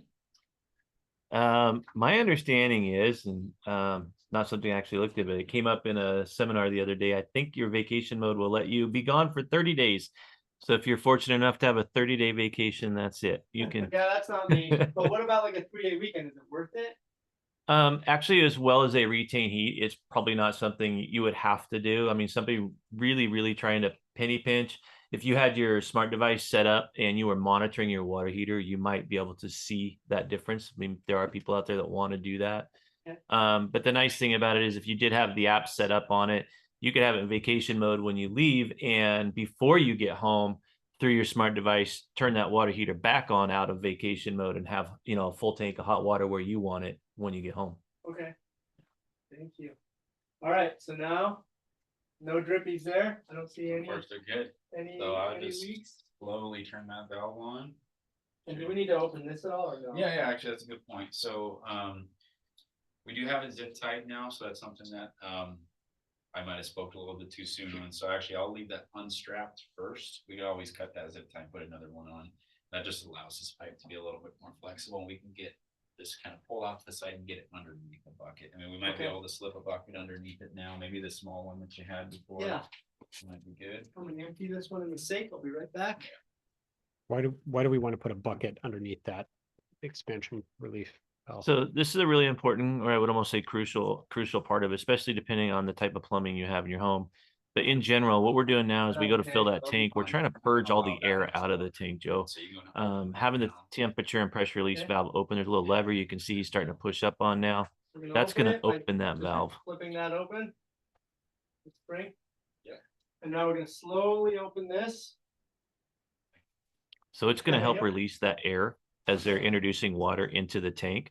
Eventually, Austin will have them run upstairs and open some fixtures because there's going to be additional air in the system. The TMP, that valve, that temperature release valve, is a little bit lower than the actual top of the tank.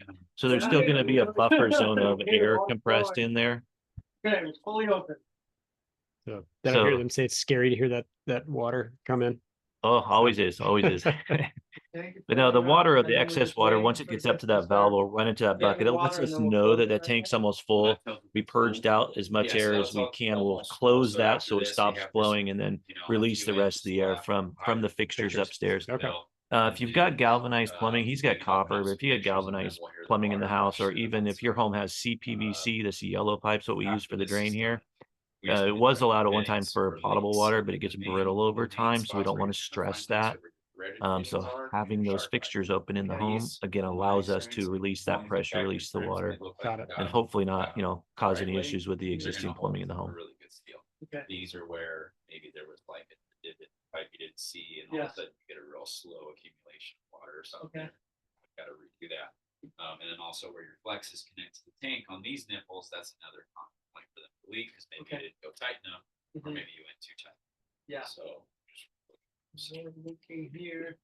you'll hear it'll gurgle, and it'll come through. And just for all the folks who are wondering, yes, we always send a copy of the recording within usually 24 hours to everybody. So we'll send that out. No more bending down in front of this thing.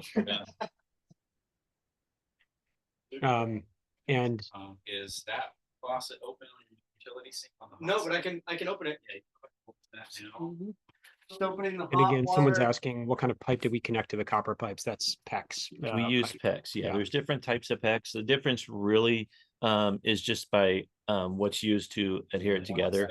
Once Um, this starts to We're using release PEX B. water, There's a since PEX A, that's which open Austin out, mentioned there's earlier was water expansion water type starts rings. to flow. That's even more expensive tools, a lot more different kind And of it is parts you got to flowing. kind of keep Oh, track no, of. it's A not. little bit, 'cause we're introducing Anyone some who's not pressure used to Oh, that, yeah. is really using the Some of that system we is use with starting the crimp rings works to best with Okay. just regular air PEX. stuff. This pipe's really nice. Pretty much all the homes today are plumbed with PEX. It's really nice in the fashion that, like, if it ever froze, it has memory, so it expands, so it doesn't burst like copper pipes do, and will actually come back Thanks Wow. for sticking down with to us. size. Almost Again, as there. we did today, it's much easier to put together, cut, and manipulate to put it back into where we want it. All right, so we're filling up the tank, and how long does that usually take? Just depends on how fast that water's coming in the house, but typically we're only looking a few minutes and it's going to be full. Yeah, doesn't take very long at all. But once this starts to gurgle, let it do its thing for a second. I want to hold the bucket at the bottom. Here it comes. Water flow. Now go ahead and turn it. I like to really let the air come through and let the water come through it. Now the laundry sink's spitting and running. This is you're gonna get a little bit through there. So the laundry sink is gurgling. If you can't hear that, that's because the air is getting forced through pipes and Down the water a little bit here. Oh, great. once That's you get it for the hot water here. It's flowing normal, just allow it Yeah. 10 seconds or so to get that air out, and then you can turn that one off. Do you do anything with cold, or would you do that upstairs? So you want to do with cold because we turned your main water off, and you want to do both sides.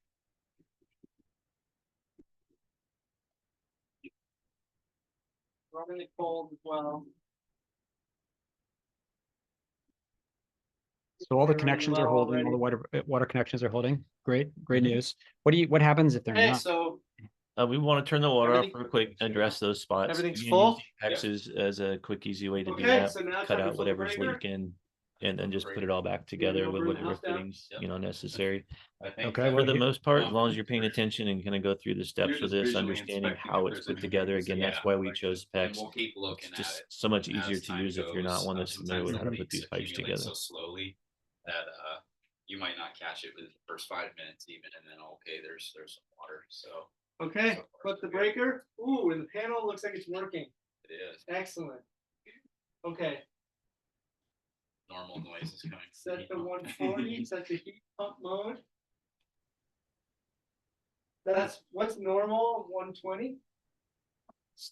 Standard is 120. Okay, Right. we're gonna set it to 140 and see what happens.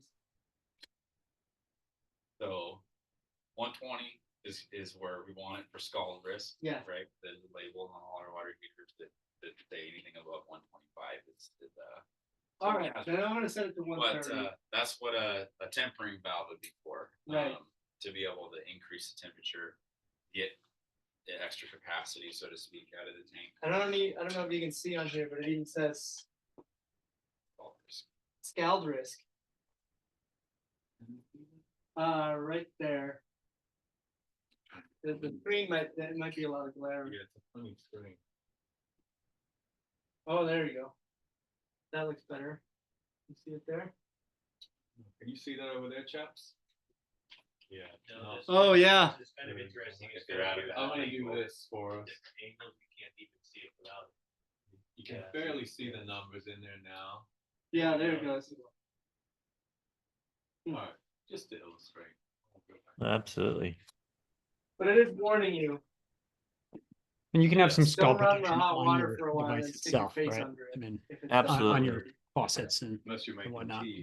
So your showers will have scald, preventive, talked pressure about the preventive, notes and stuff that you have shower on valves, here, so you depending on gotta how know new that. they are. You Most have your most nets homes within the go last through your menu. quite a few So years you have alarms have those or on, anything and typically if you have a next single will handle show you shower valve, alarm it's gonna have history, some kind alarm, of scald all that stuff. protection to it. And then you can do an app and set It's it up it's to always turn- best set it to Set it 120 as Wi-Fi. Austin was Wi-Fi button, asking, follow and then instructions. if you want to go higher than that, We then have up in get a here, tempering just valve. show Some that people will still temperature. turn that water Yep. heater up a little then hotter. The clear alarm button. Again, just So for what whatever kind of reason alarms they're do you doing get? that. But at the same You time, they shouldn't know to, get be anything careful of that. With regular. children in the home, That's it's definitely one of those things you really want to keep it at 120. Go bad, and the Um, sensors detect, hey, this element's starting to fail, or it thinks that it is, you get a code for it.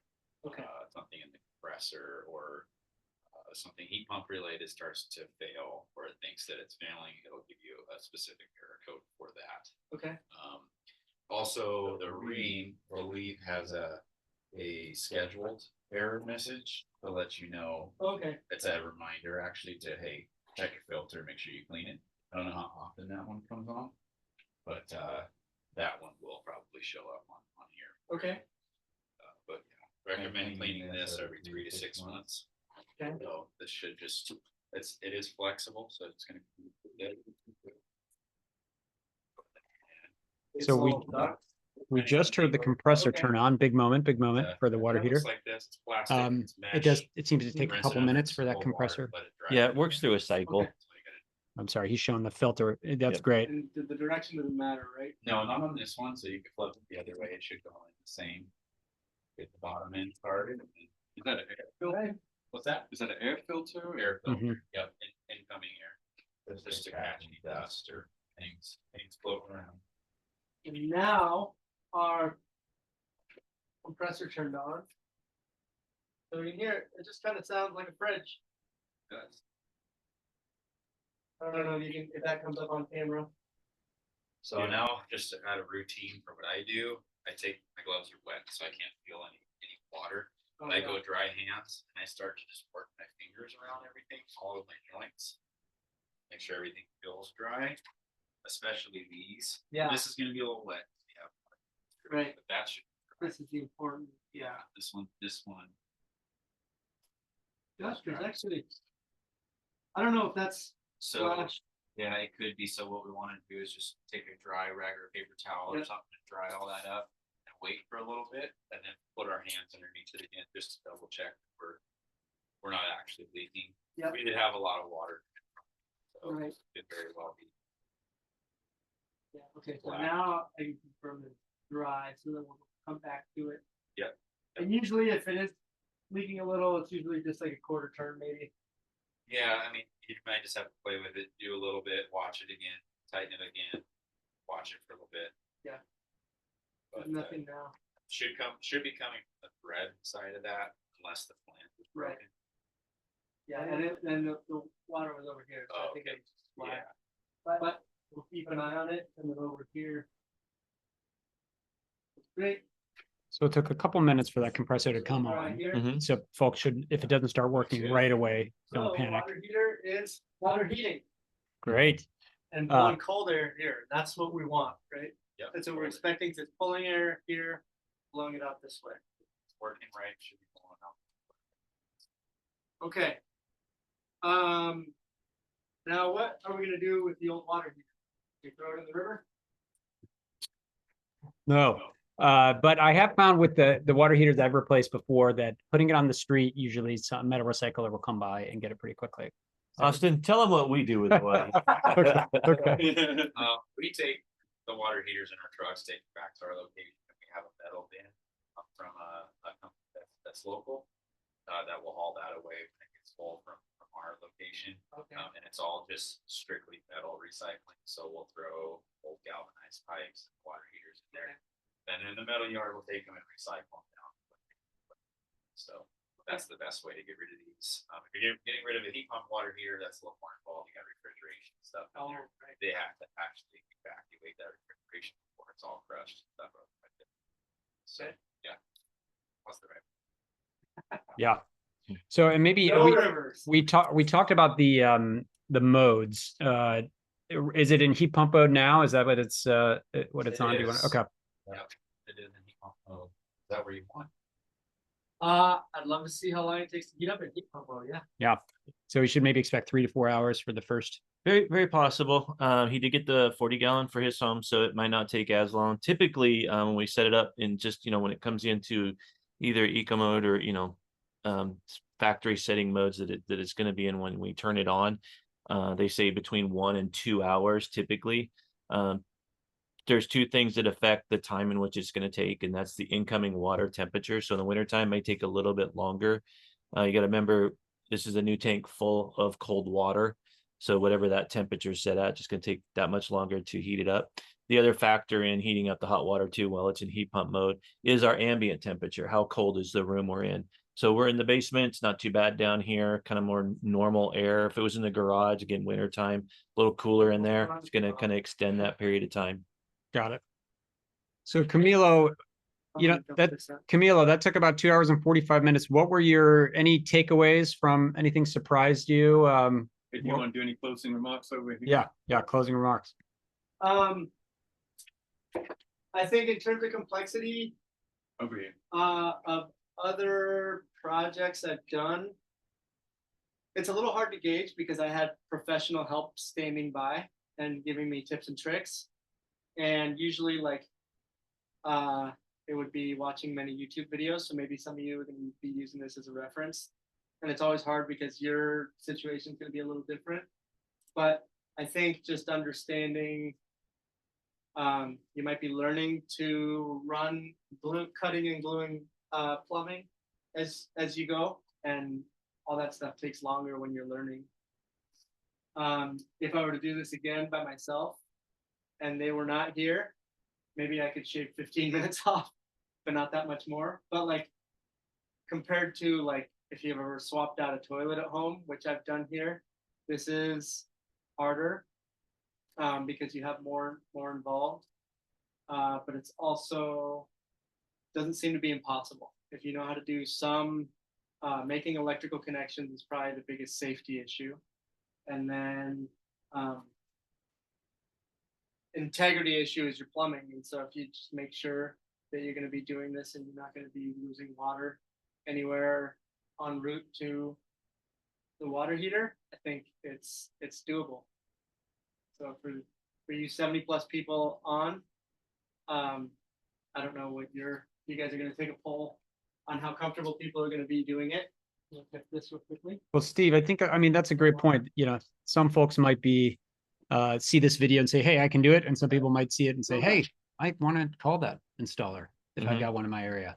What are your final thoughts? No, I mean, I've always grown up and kind of been raised that, I need to fix things. And there's people out there that maybe they could do the same thing. They can install something, work on something, but they don't have the time. So it's really kind of understanding, engaging the level of technical skill you're going to need, understanding tools, understanding the equipment, and do you have the time to do it? And I always say, just, before you start, step back, look at it. And it's kind of like anything, right? What am I going to need? How am I going to do this? How much time am I going to need? What could I cause, to the home that might not be good? So there's, all those different things to think about. I think I do pretty good at doing installing water heaters and plumbing in general, but I don't really work on my car much, you know. It's one of those things. So you do what you can do.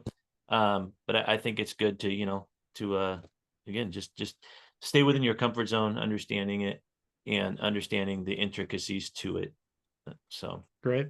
I don't know if you guys heard that panic beeping. That was me pushing buttons and I changed the mode. Oh, got it. Yeah. Well, that's good to And try it out. Yeah. There wasn't a confirmation button, so I switched to electric. So now Ah. I changed it back to heat pump, but it's gonna take a little. Take a second to cycle back on. Yeah.